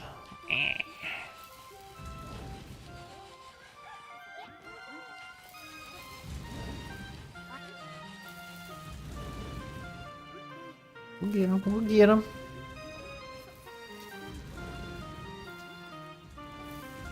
Oh, we almost have him maxed out. That's one of the things I need to do. Or at least we're almost at 5. I don't know if that's max or not. Oh, we don't even have that one unlocked. Okay. I guess there's some machine I don't have access to.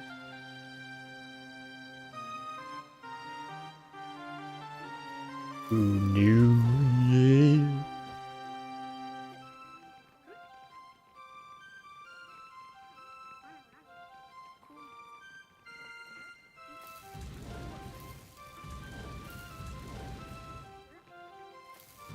What we close that?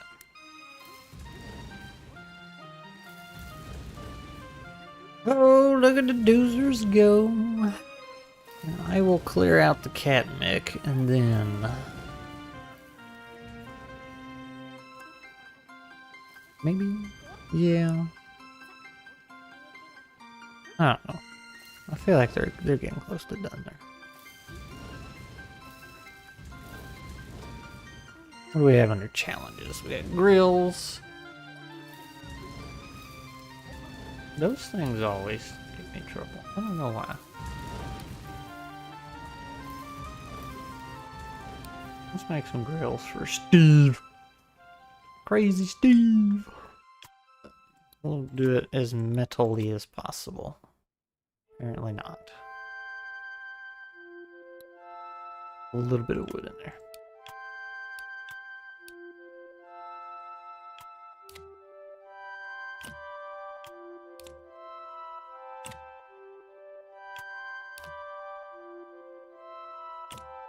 You know what's sad? It's like, you hear this track. You know that's like probably an ice level. You can tell. There's probably like one dude or one woman making this. Maybe two. Whereas you have orchestras worth of people making tracks now, and it's just so lost in the background. You pay zero attention to it.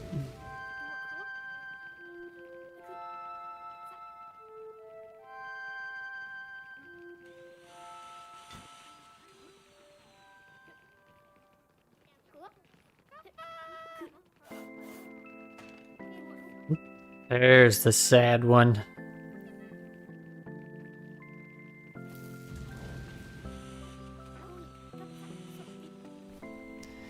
Sadness.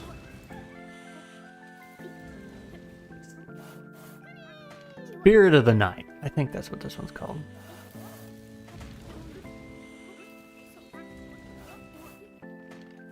Because you know, can't be an RPG without some drama and heartbreak. Soul-crushing moments.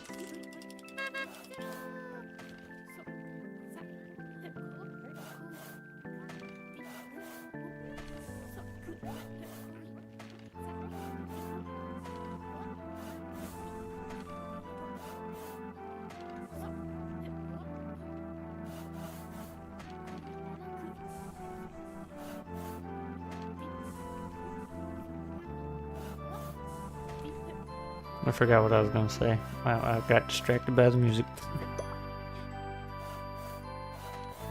Some bad games in the industry. Oh, yeah. It was, I don't understand, like,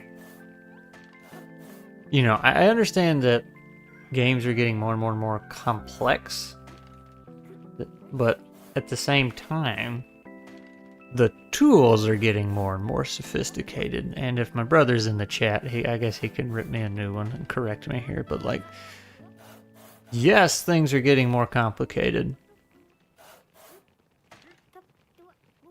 Higher hardware, more fancy everything, right? But like I said, the tools are getting more and more sophisticated. Like, just go get Unreal Engine 5 or whatever, and that does so much of the work for you. Whereas back at Mario 1, they were all starting from scratch. So while Doom 2016 or whatever is incredibly more advanced than Mario 1, I feel like Mario 1 was technically more complicated to work on with the given tools at the time. And like, there was a Games Done Quick of speedrun of Blast Core for Nintendo 64, and they had one of the devs there, and they were interviewing him during the thing. And yeah, it's crazy to hear like the workarounds and stuff they had to do, like to squeeze, you know, that much game onto a little cartridge, and how they made things work. It's like, wow, you know, it's like you just don't have to worry about things like that anymore. So like, on one hand, yeah, getting more complicated, but it's also getting easier. But where I was going with that is, like, you got these companies and there's like hundreds of people working on these games, and then something like Gollum comes out, right? It's like, what happened? And then you got a game like Dust. One person made that game. He did everything minus the music and voice acting, for what should be obvious reasons. But like, everything else he did all the art, the animations, the game design, programming, did all of it. And it's fantastic. Ah, huge barbecue. I need lots of barbecue things to do barbecue on. All right. I just made you a bunch of grills, but I guess I'll make you another one. A super hot project.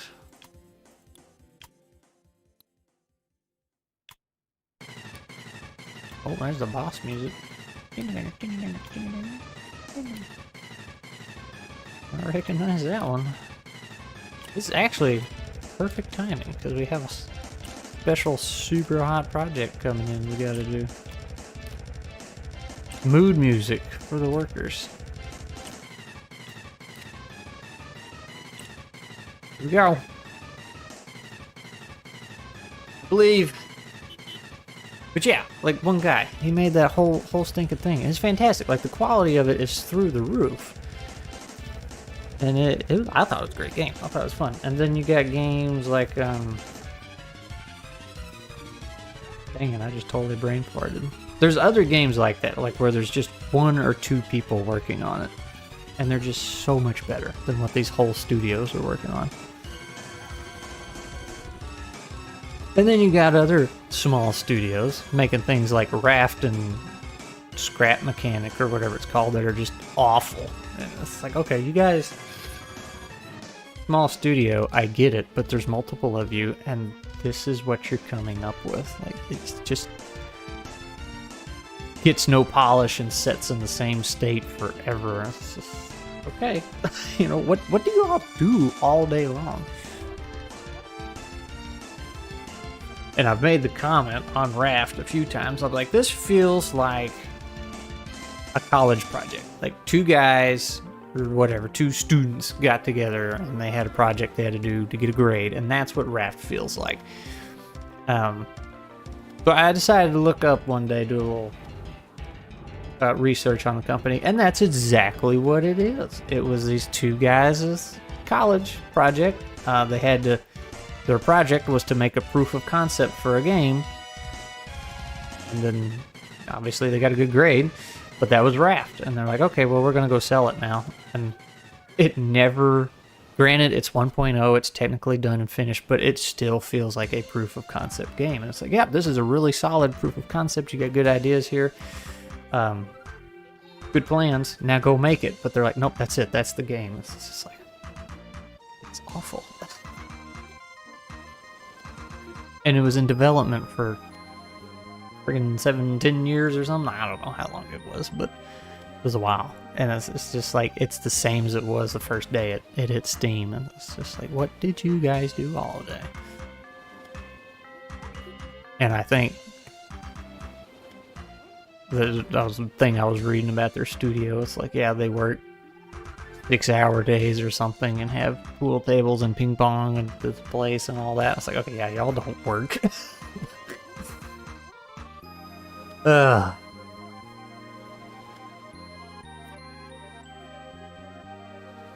Weird world we live in. And then you got places like EA and whoever it was made Cyberpunk and Grand Theft Auto.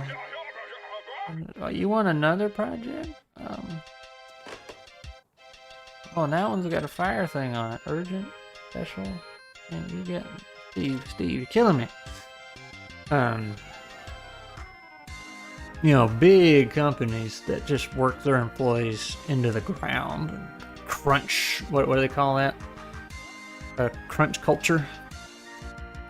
Where everybody's got to work 100 hours in a day when the project gets up to its deadline. It's a mess, man. The whole industry's just crazy. And people keep doing it. Like, they just get out of school. I want to work for Blizzard. Like, you know this place is terrible. I don't look good on my resume. I love game development. It's like, alright, well, you're not going to get to do any of that.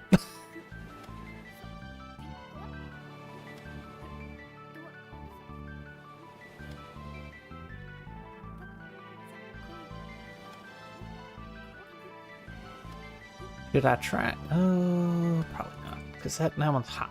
Urgent. I don't want to try and work it at the same time. Ooh, that's the wrong button. Max level. Okay, so I don't need to make anything else for you. But that should mean... Yep, we got that. We need a couple more specialists. Deliver 50 advanced. Alright, so we can do that. We'll just make some more of these. These are easy. Easy peasy, lemon squeezy.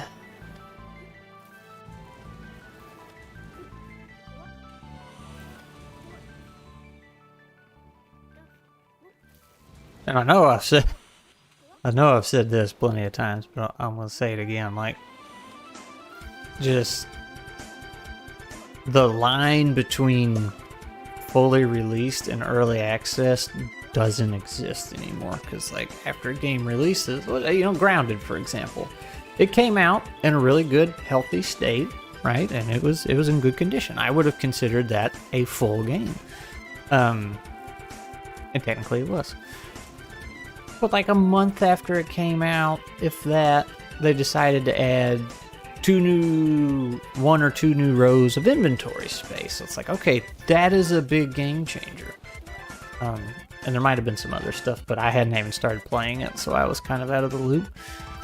And then, you know, we all started playing it, and we played through and beat it, and then after we finished it, they added more bosses and more things to do, like in this whole cozy system for base building, and it's just like, wow, you know, that really changes the game. But like, I did the story and everything, I don't want to go play it again. I just really wish I would have had those things, you know, when the game finished and came out. But it's like, what is the difference? I can't find a difference between early access, where things are, you know, constantly being dropped in, changed, taken out, and all that stuff, readjusted, and a 1.0 release where things are constantly being changed and dropped in and taken out and adjusted. It's like, what's the difference? So, gotten to the point, unless it's something my brother and friends want to, I'll do our little 4-player get together on. I won't play a game anymore. Like if I see if it's still being updated, I have a list in Steam. It's like, this is still getting updated, and I just let it sit. So it's like, yep, I'll get a game. If I catch it on sale for super cheap, I'll get it and then let it sit. But it's like, I'm not going to play it until it's been out for like 3 or 4 years.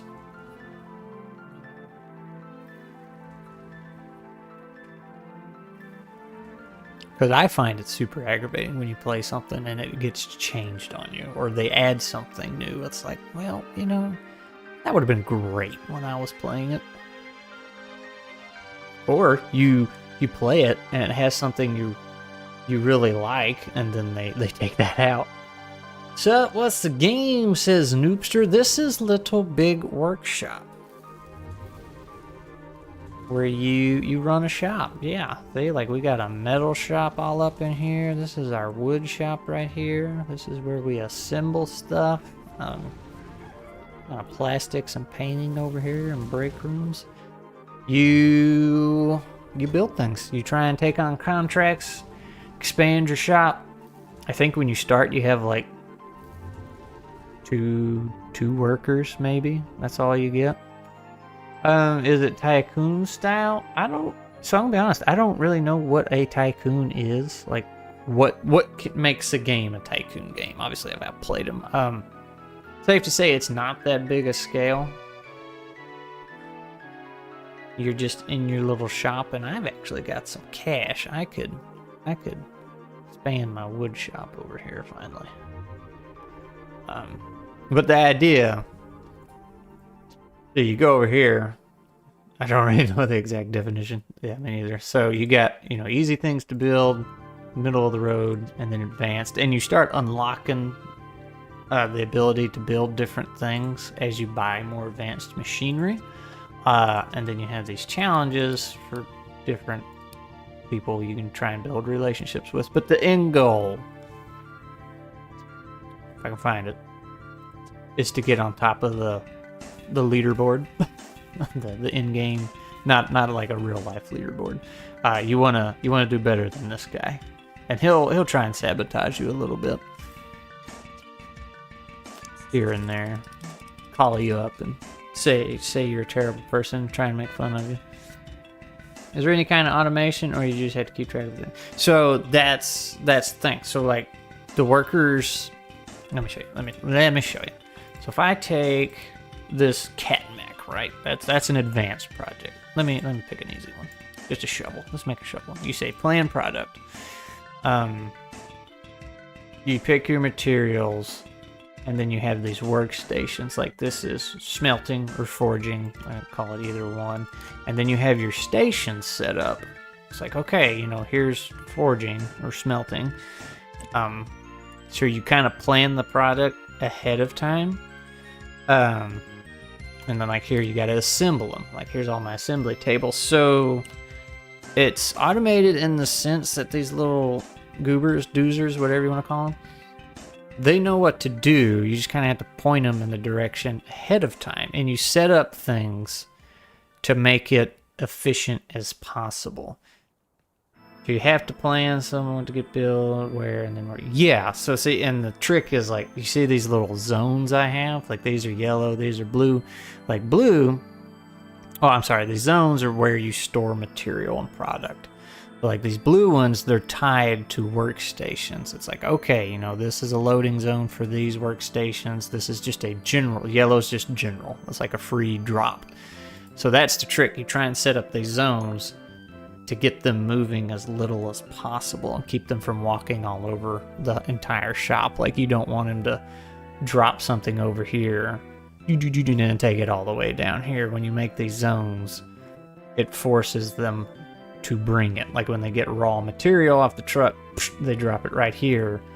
But then I have what they call haulers, and they will come over here immediately and grab this stuff and start taking it to the appropriate workstation loading zone. So yeah, it's like no conveyors to automate stuff. You just have little doozers, people doing it. So Yeah, I don't have to like say, okay, you go here, you go there, you go here. You just set it up ahead of time. Honestly, I need to set up an outgoing one. Export. Yeah, see that turned green. Now, the only thing they'll put in here is finished product that's ready to deliver, but I don't want to do that. Who needs conveyors when you have minimum wage workers? Yep. Okay, so you saw how simple a shovel was, right? That's super easy. So we go to advanced, and you do something like a robot. So you got a lot more steps you got to go through. Like that's a lot of smelting, and then I got 2 different metal cutting procedures I got to do. And here's a little wood cutting, more smelting. Then I got a foam machine, some injection molding with plastic, more metal cutting, and then stamping, or pressing as they call it in this. So that's pretty neat. It's it can get kind of big, but it stays pretty simple. I don't know if you've ever seen the game Good Company. Good Company is like that one's probably more tycoonish, but that's a more advanced version of this. This one's kind of that simplified, and it's really fun. I wish there was more of it, like maybe some different campaign settings or something. I don't know. It would be kind of neat. I forgot what I was gonna do. I think I was gonna try and flood the market, because I need to do that. Simultaneously saturate the market for 2, medium, or advanced. Ugh, medium. Alright, I can't do it with easy.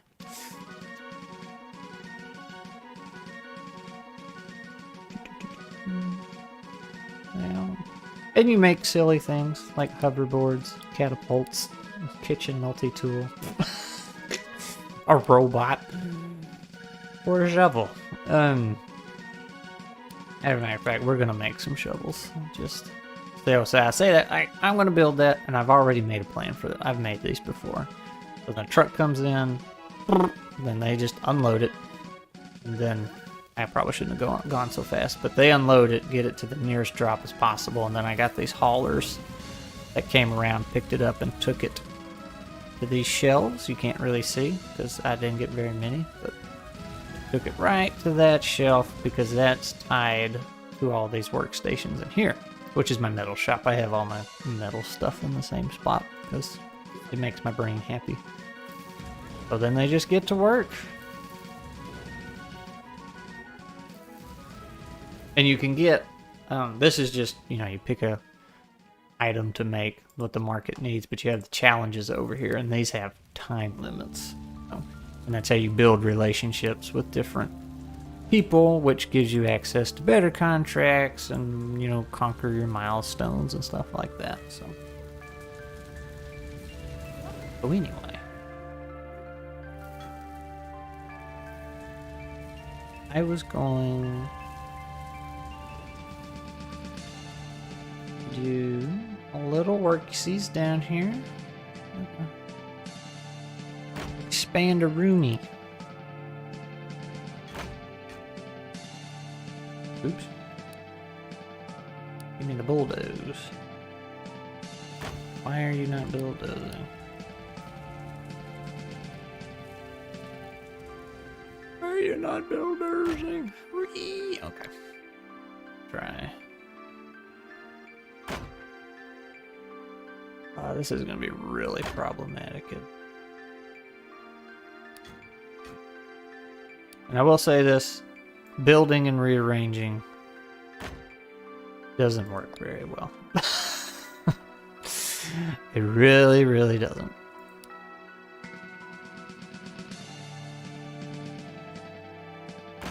Alright, so let me try one wall at a time here. That worked. Okay. Let them do that.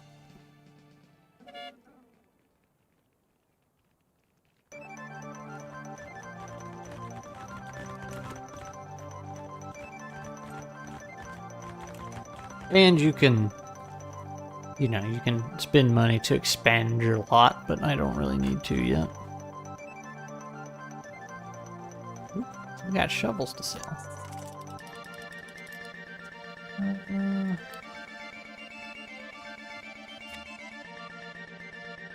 Oh, yeah, we never did finish that one. One thing I hate about this town is I just ended up rebuilding the factory 20 times or worrying about rebuilding the factory and never actually building it because of that. Yeah. Like I said, the rearranging in this is kind of cumbersome. Doesn't work very well, which is unfortunate. Oh, I'm getting power. Yeah, I don't want to deal with you, man.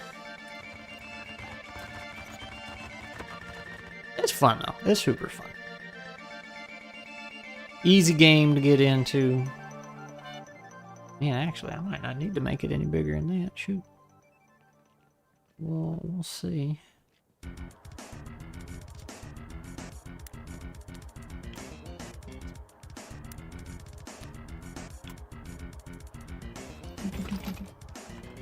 Because you can't just, like, pick stuff up and move it. You have to plan it, and then they have to come in here and do it for you, as you saw. There's that.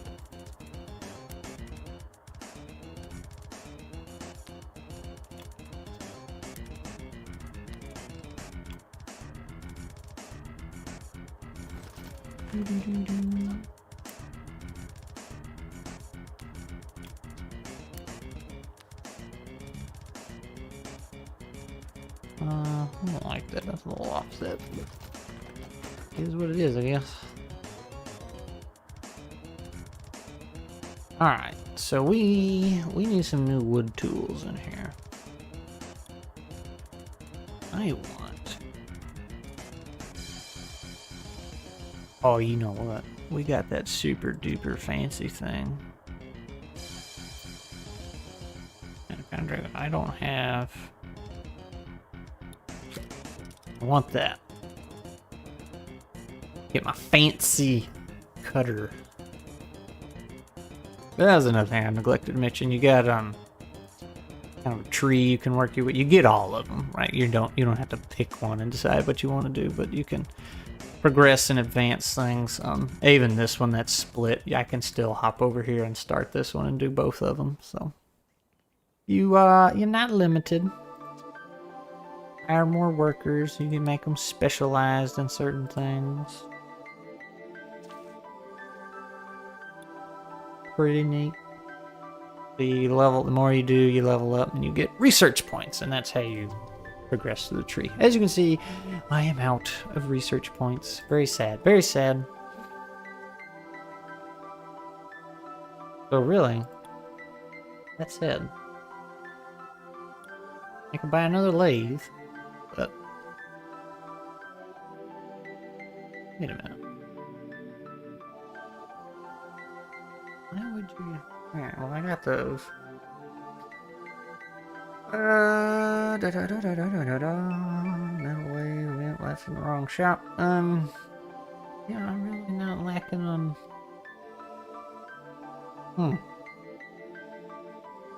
I need access to that other machine.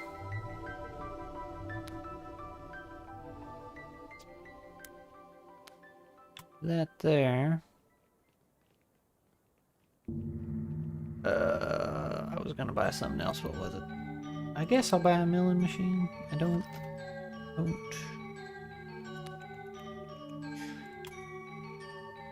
have a huge need. But since we're upgrading,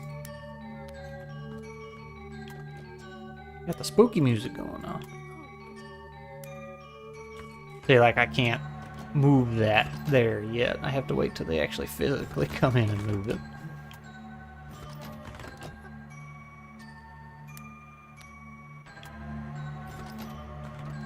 I guess I should get more of those.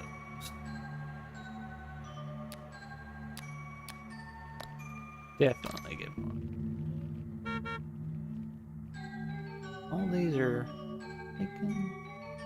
Oh, that one's not tied to anything.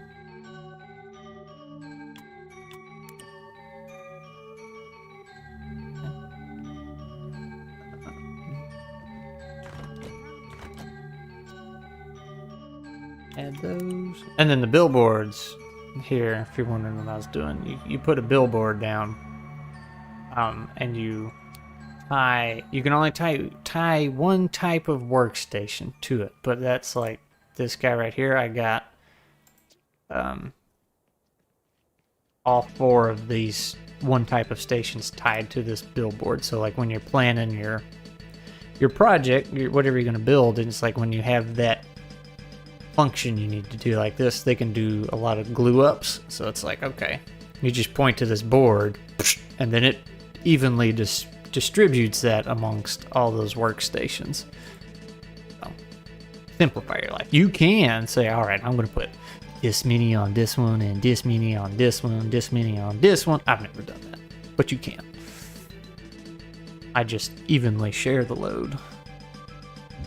Excuse me. Alright, nobody's working because we don't have any projects. Excuse me. Again, I got the hiccups now. So we're gonna build some cabinets. So see, like this, this is the handle of the cabinet right here. And you can choose. It's like, all right, I want to make it out of wood, which is that color, and then, or I want to make this out of metal, or I want to make it out of plastic. There's different ways you can make that piece, and it's up to you to kind of figure out which one you want to do. So like everything's kind of wood on this. So I'd be like, okay, well the metal shop's not doing anything. I can just send this over to the wood or the metal shop. But you also have to meet these requirements over here. Like, yeah, durability and style. And that'll change depending on the product you make. And you can see, like, that gives you 2 to 3 or 6 and 6 to 9 for wood, whereas the metal gets you 8 to 11 or 2 to 4. Say, like, it's more durable, but it's not as nice looking. And if you're wondering why there's a range, that's because when you click on it, you pick the different types of materials. So that gives you different options. And, you know, fancier materials cost money more, which cut into your profit. So we are lacking, oops, pushed the wrong button. We are lacking in style, so I could use this mahogany instead of mahogany.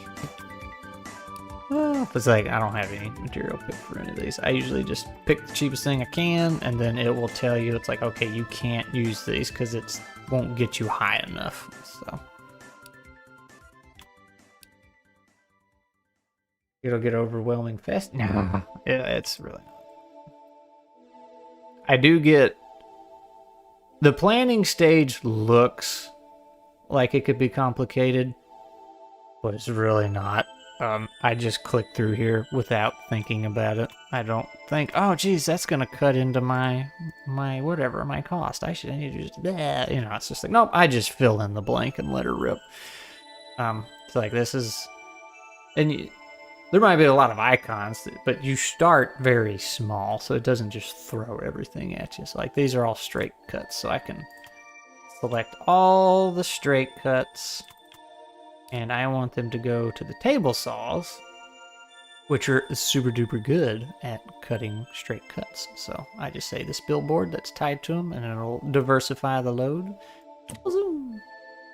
I got a squiggly cut here I gotta make. I got machines for that.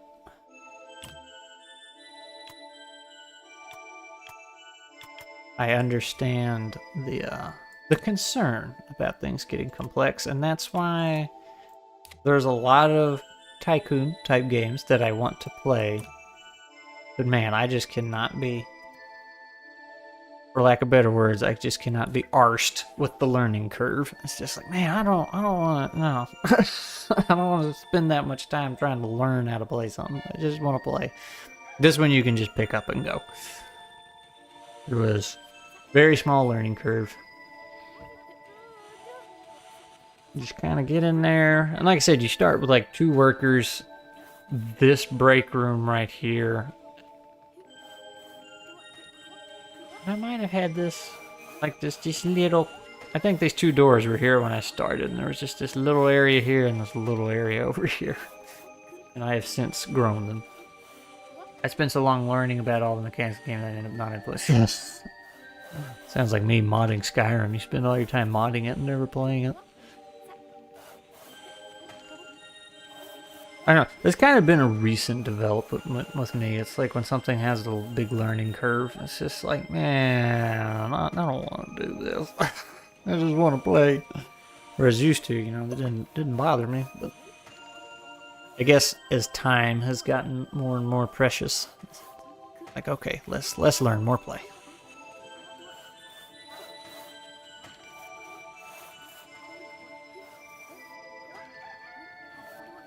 I think I wouldn't mind playing, I keep calling it Zootopia. That's not it. Planet Zoo. I wouldn't mind playing that, but it's like, man, there's so many things you gotta learn to do and watch out for. I don't want to do it. Roller Coaster Tycoon. I'd love to play that. And I got Good Company, that I mentioned that earlier, and I've been trying to play it a little bit at a time. It's like I just want to know how to do things. Good Company looks like it will get very overwhelming, but it could be cool. Could be cool. Like I said, it looks like a more advanced version of this.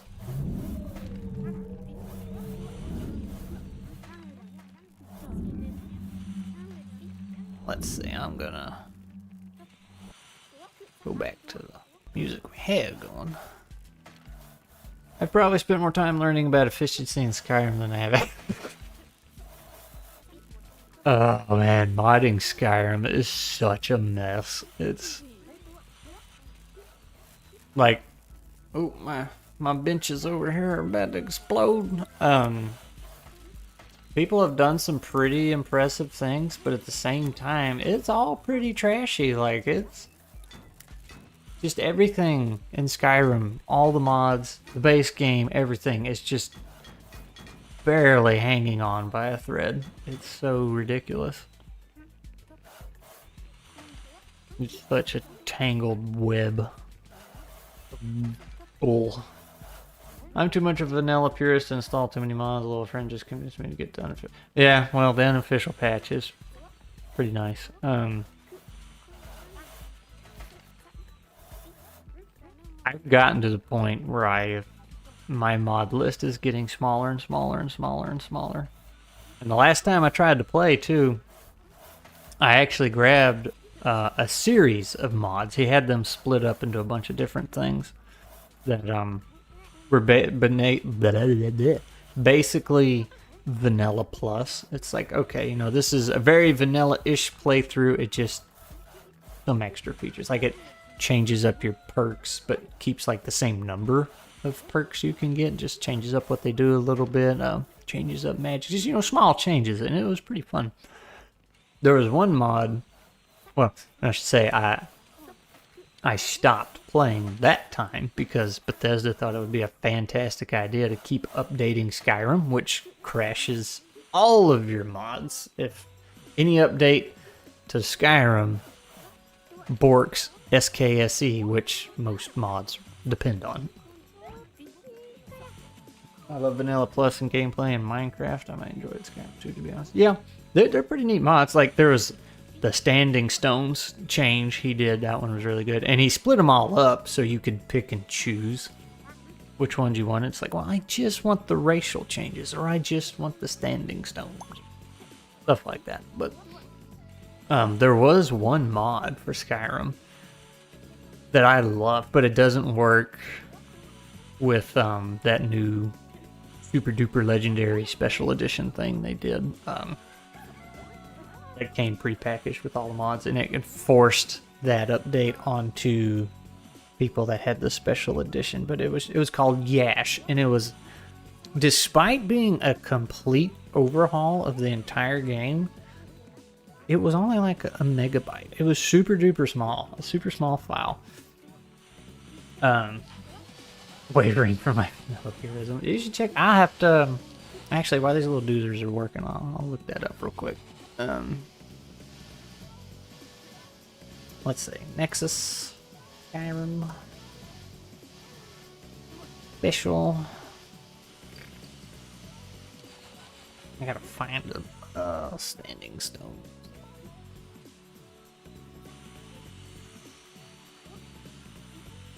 I think this is the guy. Where's his name? uploaded by this guy.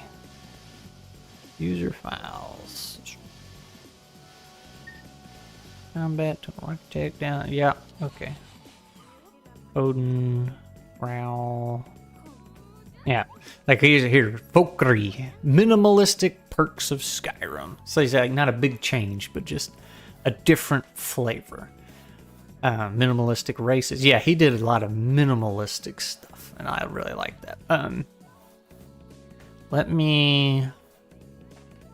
Actually, there you go. I'll put the link in chat here.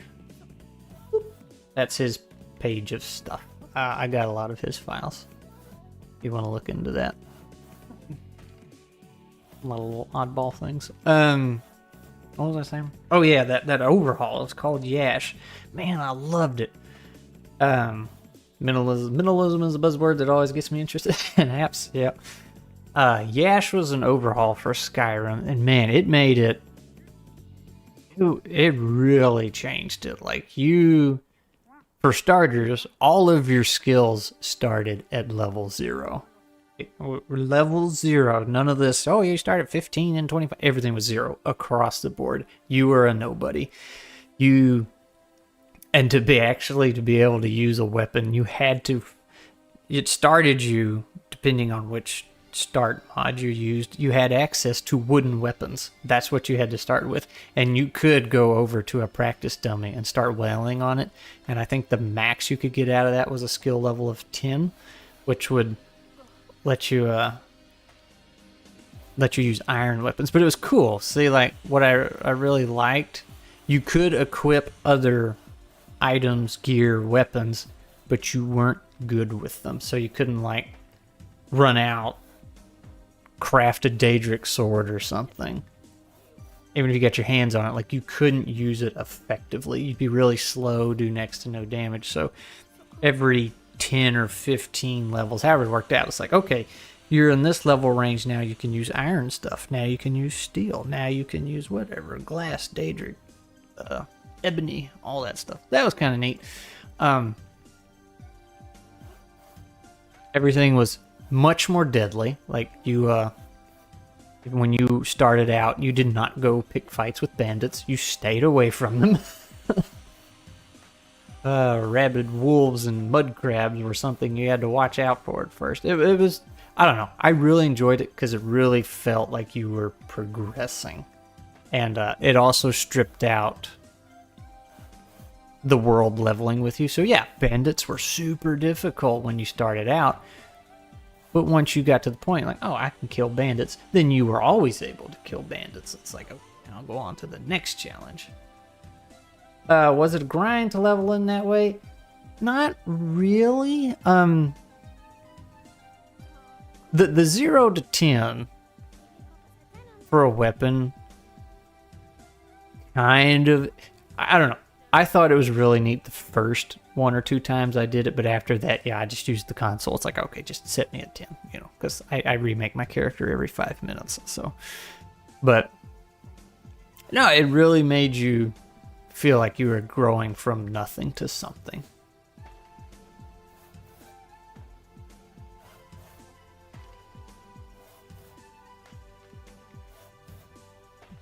Most people restart like, yeah, it's an easy thing to do in Skyrim.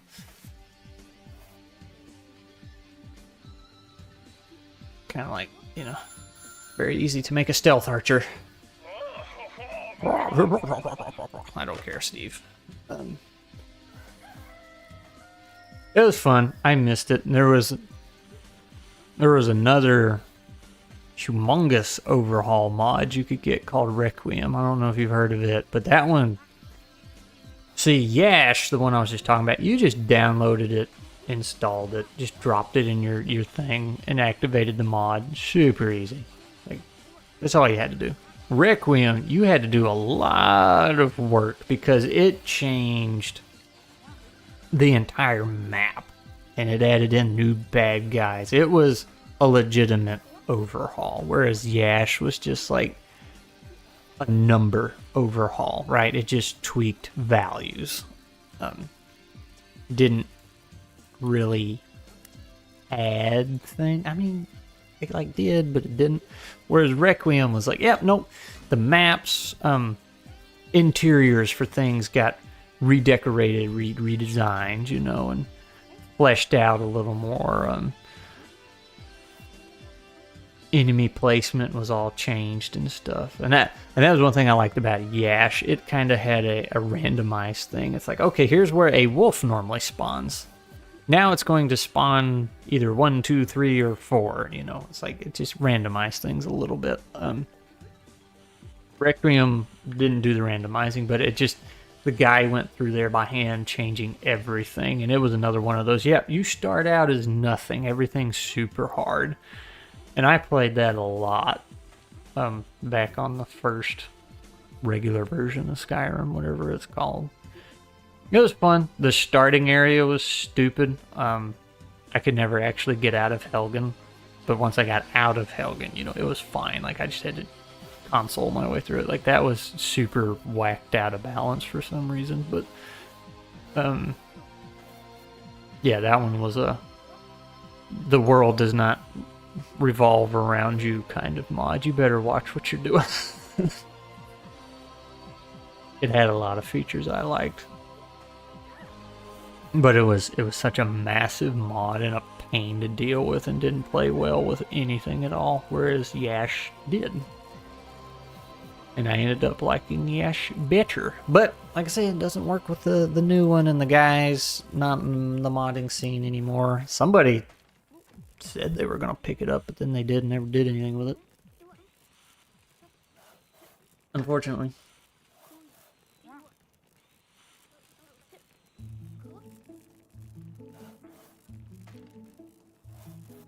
I thought I told somebody to fix this.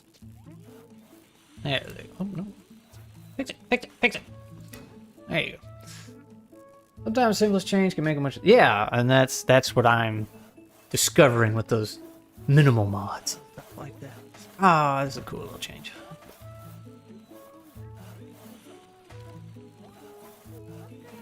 But man, I played with Requiem, that overhaul, for so long. I had forgotten everything it changed. Like, one little change that it did was the ranges of weapons. Like, I even have an old video I recorded.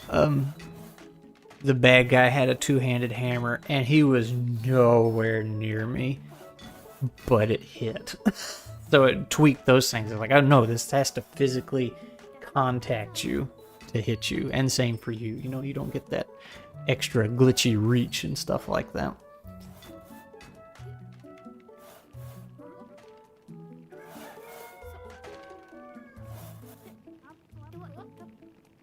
Requiem, I don't think Yash did it so much, but Requiem really made you slow down. Like, you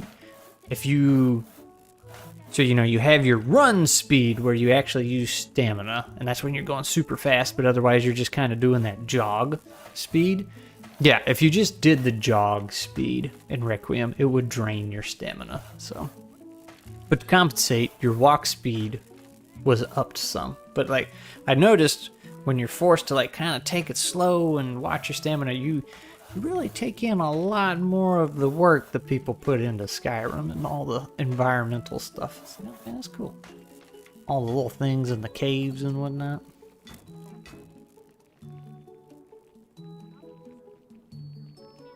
That doesn't sound like that one. Very, what's the word? Oh golly, subjective. I'm just not fast traveling. Oh, my opinion, just not fast traveling does it quite well. Yeah, saying that's another thing though. There was no fast travel. Yeah, that but that's a very subjective experience. It's like okay, I like, and Yash did this too. Like, every time you swing your weapon, that whoop, it's a little bit of stamina. But it's like, okay, you know, that's a resource you have to balance mid-combat. It's like, I like that. You can tire yourself out.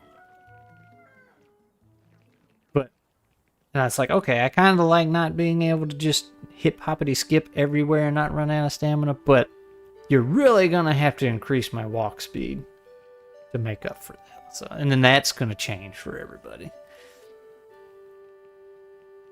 And have negative patience.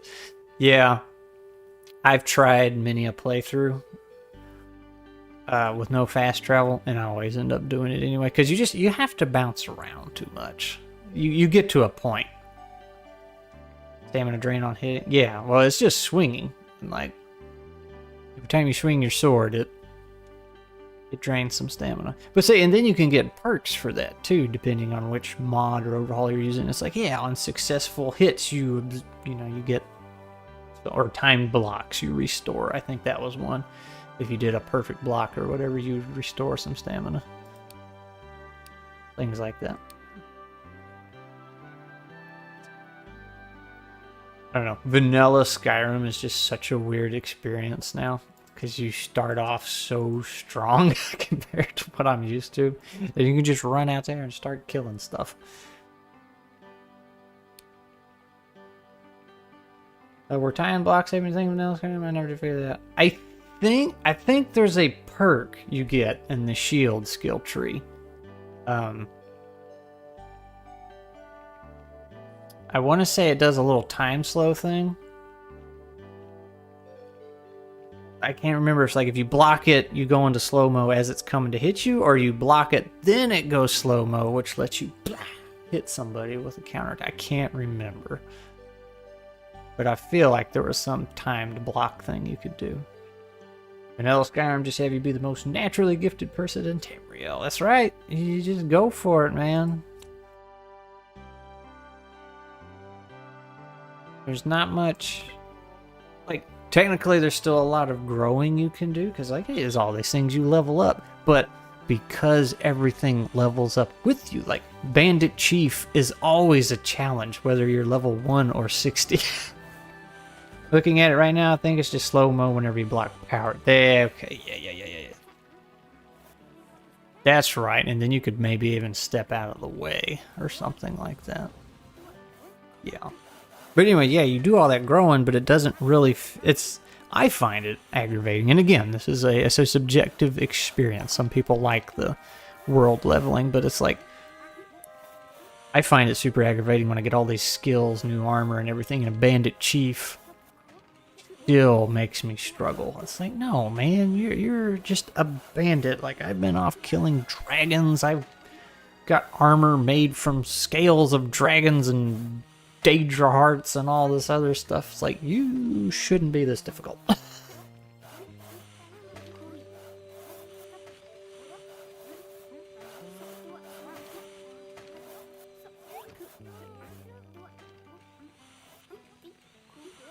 But you say on the flip side of that is I can understand the appeal, because then that keeps you from making certain areas of the map dead zones. Basically, it's like, oh well, everything's so low level over here. I don't want to do anything over there. I like the partial world leveling because then I can one shot the other ones that aren't scaled. But yeah, like you can put a little bit of it in there and make it work, but. Or, you can sprinkle in new enemies. And there's a game, I can't think of what it was, that did a pretty good job of that. But I remember taking that mental note. Once you progress to a certain point, this zone of the map you were done with, something happened that resulted in new types of enemies showing up. But there were still the regular ones there, too. So you could, like, pop, one-shot the guys you had outgrown. But then there was... some of the new dangerous things roaming around too. So you still got that feel of progression. It's like, hey, I remember when these guys gave me trouble. And you just knock them out. And then the new threat comes around the corner.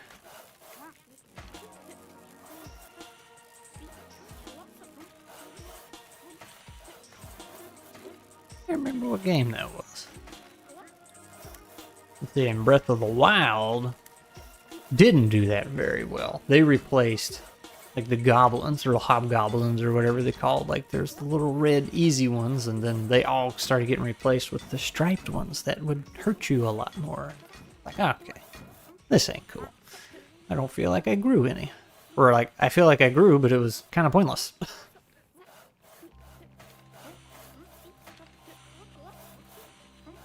It was all for naught. Also, I just realized the second cat isn't here anymore. She left.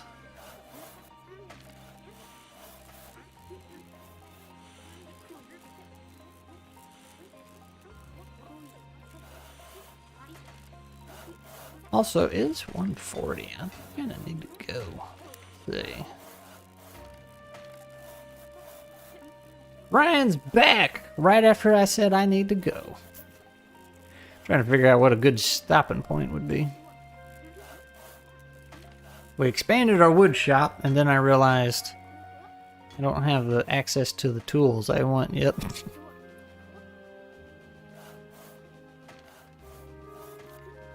Eat lunch, my dude. Yeah, probably should. Let's see. How many points do I get for this? 2? Ah! I'm gonna be one short. I want the Uber workstations. There's a super fancy cutter that you can get. Just cuts everything. Hijacked and made about Skyrim. I mean, to be fair, it's very easy for me to go on a Skyrim tangent.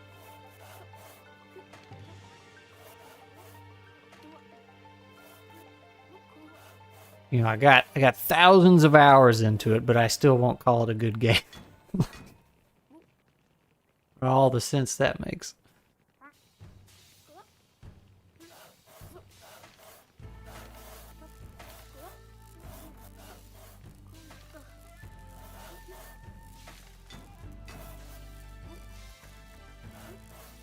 Ryan, did I have my metal shop already expanded before you left?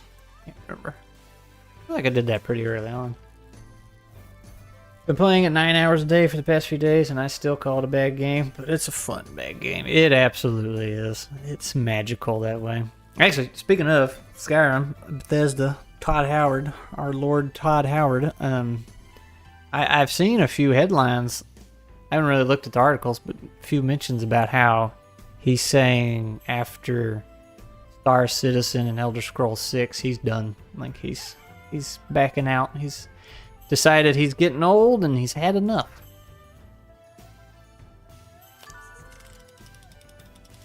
Don't know what that means for the future of Elder Scrolls. But it checks out, because like, they just got bought by Microsoft, right? So that would... Of course, was Todd Howard even in the position to make that decision? So I could see that either way. He could be like, all right, I'm getting old, I'm planning on backing out, let me sell this company out and, you know, get a huge payout. Or if he wasn't in the position to make that call, might be deciding he doesn't like where the company's going, and he's like, all right, I might as well back out. I've done good enough. People spent like a decade with Skyrim anyway. Yeah, well, you know, it's only been re-released 20 times. I have no idea about the metal shop. I completely checked out mentally for the last time. I feel like it was the first thing I did when I started today.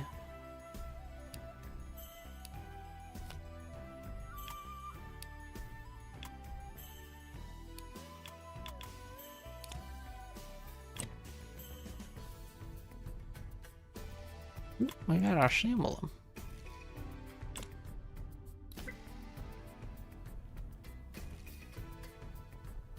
So either way, yeah, he could he's probably out.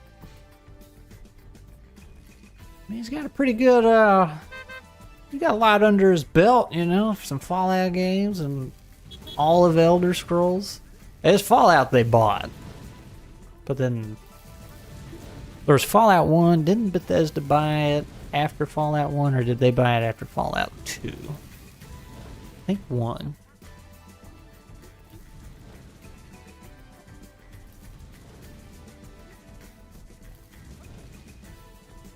And I'll tell you, one of my favorite things to do is go down the YouTube rabbit hole of Elder Scrolls and Fallout lore.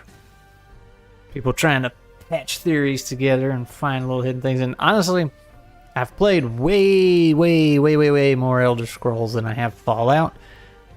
But the Fallout lore I find more interesting. There's some fun rabbit holes to go down there. All the little details hidden, or just things they threw in the game and didn't think much of it, and people have made something out of it. I've progressed a little in Skyrim that 90% of it would end up being spoilers. Ugh. I would hate to be anywhere near Skyrim's Fallout code base. There's no way a game released so often. Oh yeah, no. And that's the thing. You missed that part of the conversation. I was telling Noobster here about just how poorly put together just Skyrim is, and like all the mods, everything's just hanging by a thread. Memes and media. Oh, what'd you post over there?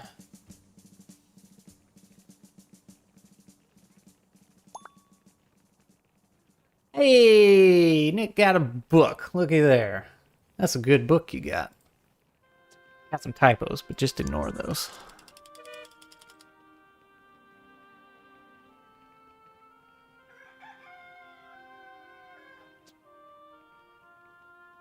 Maybe that's what I need, just constantly scrolling across the bottom of my stream is buy my book.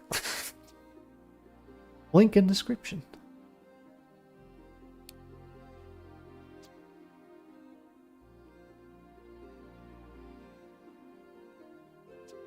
Yeah, I'm 1 point short. I wanted to progress through the story these past few days, and then proceeded to grind my smithing and out. Hey, you wouldn't be playing Skyrim if you weren't leveling up your smithing and alchemy. I usually having goals for alchemy. Like, I want to do this, and then I get to a level, I'm just like, forget it, it's too much. Buy the book, 2 cents off with this discount code. Yeah!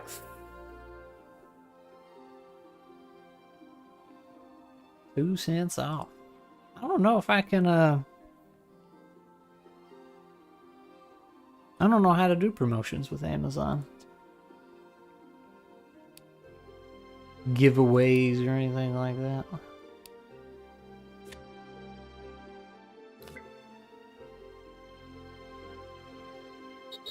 I know I can buy copies at cost.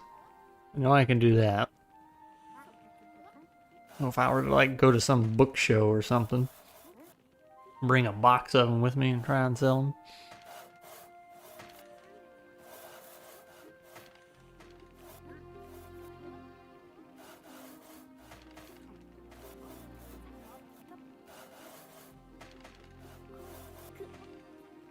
But considering you pay per book, you don't, not really a good deal if you want a lot of them.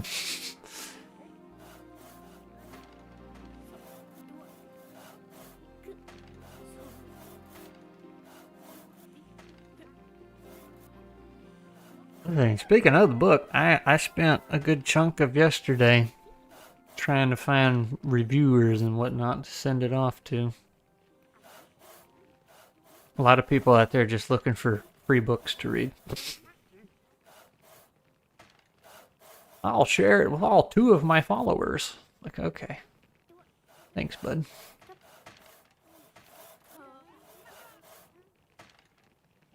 When you publish on Amazon, are you contractually obligated to be? No. Oh, well, so it depends on what you click. So they have, I'm not. I didn't want anything to do with that. So I'm actually, you can buy it on Amazon, and there's a handful of other places. I tried to put it on Google Play, but Google's being weird. You can get it through, I had some technical difficulties. You're supposed to be able to get it through Barnes & Noble, but I don't think you can yet. But there's some other resellers that have access to it. I'm not stuck with Amazon. But they have some KDP Plus or Kindle Plus, or you can become a Kindle exclusive, and it's supposed to, benefit you. Like, they'll promote you more, put you at the top of these lists, and randomly put you here and there, and it gets you, I think it gets you a little more royalty or something like that. But my understanding is that legally absolutely wrecks you. Like, the way I'm understanding it, So like that book I wrote, it's the series is Kesho Knight Legends. Like I want to make mini books that take place in that universe.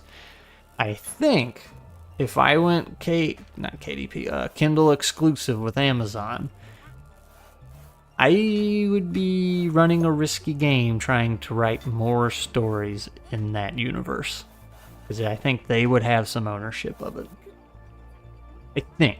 I'm not sure. Like, let's say if I wrote that book, Bashkim, and said, all right, this is a Kindle exclusive. Did the thing for however long or whatever, checked the box and signed at the line. And then it blew up and it became Star Wars, right? Amazon would very much take that as their own and be like, okay, you cannot go anywhere else and write this because, it's making so much money. Now, since it's just small potatoes and beans at this point, I don't have to worry about that, but I would be lining myself up for some hurt. So I took all the precautions I could to avoid that, such as not doing anything exclusive, but also buying my own ISBN numbers. Now, a lot of these, like Amazon, Barnes & Noble, maybe even Google Play, like they will provide you with an ISBN. And if you don't know what the ISBN is, that's the barcode on the back of your book. There is a big database somewhere that has a record of every book. And you have to pay for said ISBN. Now, when you publish through these places, they're like, hey, yeah, publish with us and we'll give you your own ISBN. Well, that only works for them, right? You can't go anywhere else after that. If you have to go through the process again and get a different ISBN. Whereas if I buy my own, that's mine. I used it at Amazon. I used the same ISBN at Amazon, Walden Books, Barnes & Noble, all that stuff. Like, that's mine. And that goes to one central place. Why is that telephone bigger than the damn factory? Yeah, it is a little workshop. We're on a table. See, like, here's a coffee mug. Here's some dice, some pencils, some scissors. We're on a table. Yeah. Oh, there's matches. Anyway. Oh, we can hit the stapler. Good job.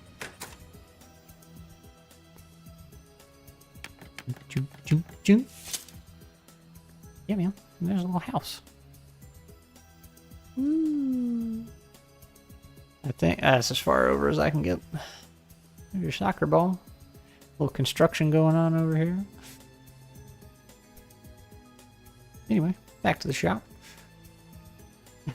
Yeah, it is pretty neat. Look, these are, I can't hire anybody else because I'm at max and I don't have the points to spend to hire somebody else. But when you hire somebody, a little figure drops down, like a little tabletop figure, boop, and then it comes to life. Whee! Kind of neat.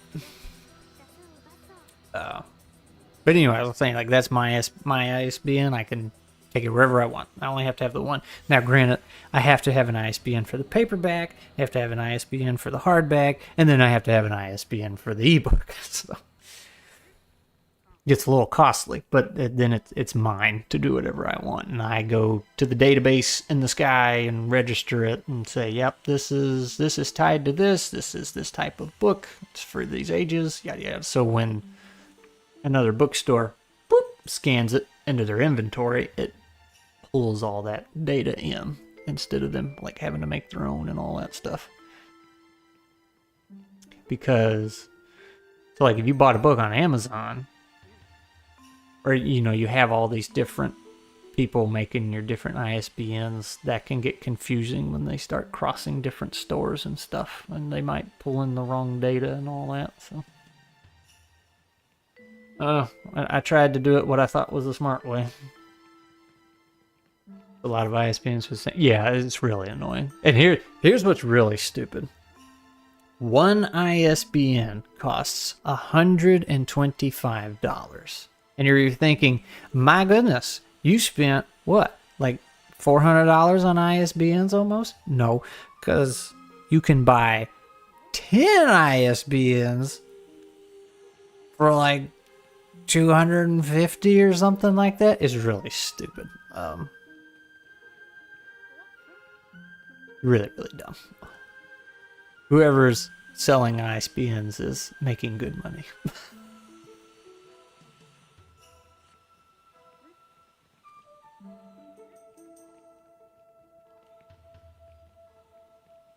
But if you ever write anything, don't buy one ISBN. You will need more than one. You got like 6 other ISBNs? I think technically I have 7, so I'm gonna tell you why. Because I swear, as much as I can swear, that I read you use the same ISBN on paperback and hardback. I swear I read that. But it was the ebook that had to have a different one. And I'm like, okay, that makes sense. Uh-oh, my phone's ringing. I don't know that person. I was like, that makes sense, because those are 2 very different formats, right? The ebook is done totally different than paperback and hardback. So I was like, I'm fine with that. And I was going to do the ebook later. So I was like, okay, funds are kind of tight at the moment. I'm just going to get my one ISBN. I probably should get the back of 10, but I'm just going to do the one. Well, I bought the one. Then I started going through the process, and then I got my paperback how I liked it. And then, like, okay, it's time to do the hardback. And I put in the same ISBN, and Amazon's like, you can't do that. That ISBN's already used on another book. What are you doing? Like, oh, no. So I had to go back and buy 10. Can I buy one off you for $10 for my Vampire Werewolf rom-com? Oh, no. No. I don't think I can, because they are all tied to my account. They're just waiting to be assigned to something. Daylight robbery, if I've ever seen. Yeah, it's just wait till I tell you how you also had to buy barcodes. Those are a lot cheaper though. It's something. Cat, yeah, they both left. I am catless. Well, not quite.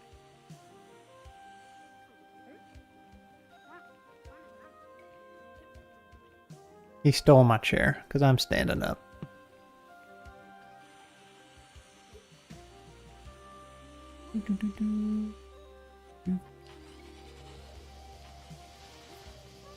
Same thing for UPC and the other day. Yeah.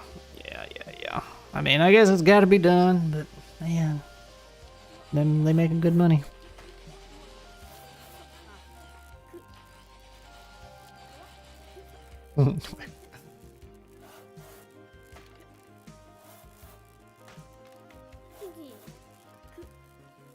Sir, you're about to blow up. Fix your table. VTubing is lame. Oh, man. It's something.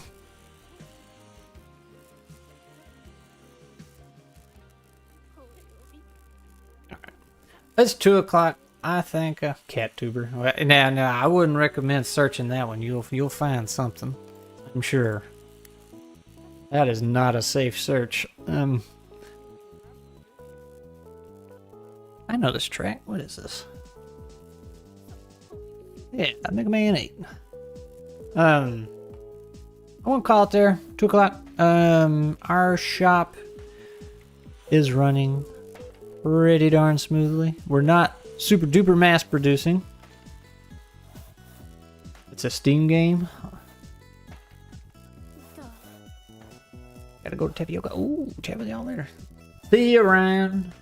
Well, I just meant like searching for cat tubers in general. Like that probably comes back with who knows what. But anyway, like I said, shop is running pretty good for what we got. I guess we could upgrade and hire more people. Expand that way. Because we got the next milestone is we do have to flood the market. Saturate the market for 2 medium and advanced parts. That one's a hard one to do. But we may tackle that more next week. Now, last time I said same place, same time. And then I went and made an announcement that was 30 minutes later than what was the normal time. So we will shoot for Wednesday at 11 a.m. Central Standard Time. Whether that actually happens or not, I don't know. But until then, I will see y'all later. Bye.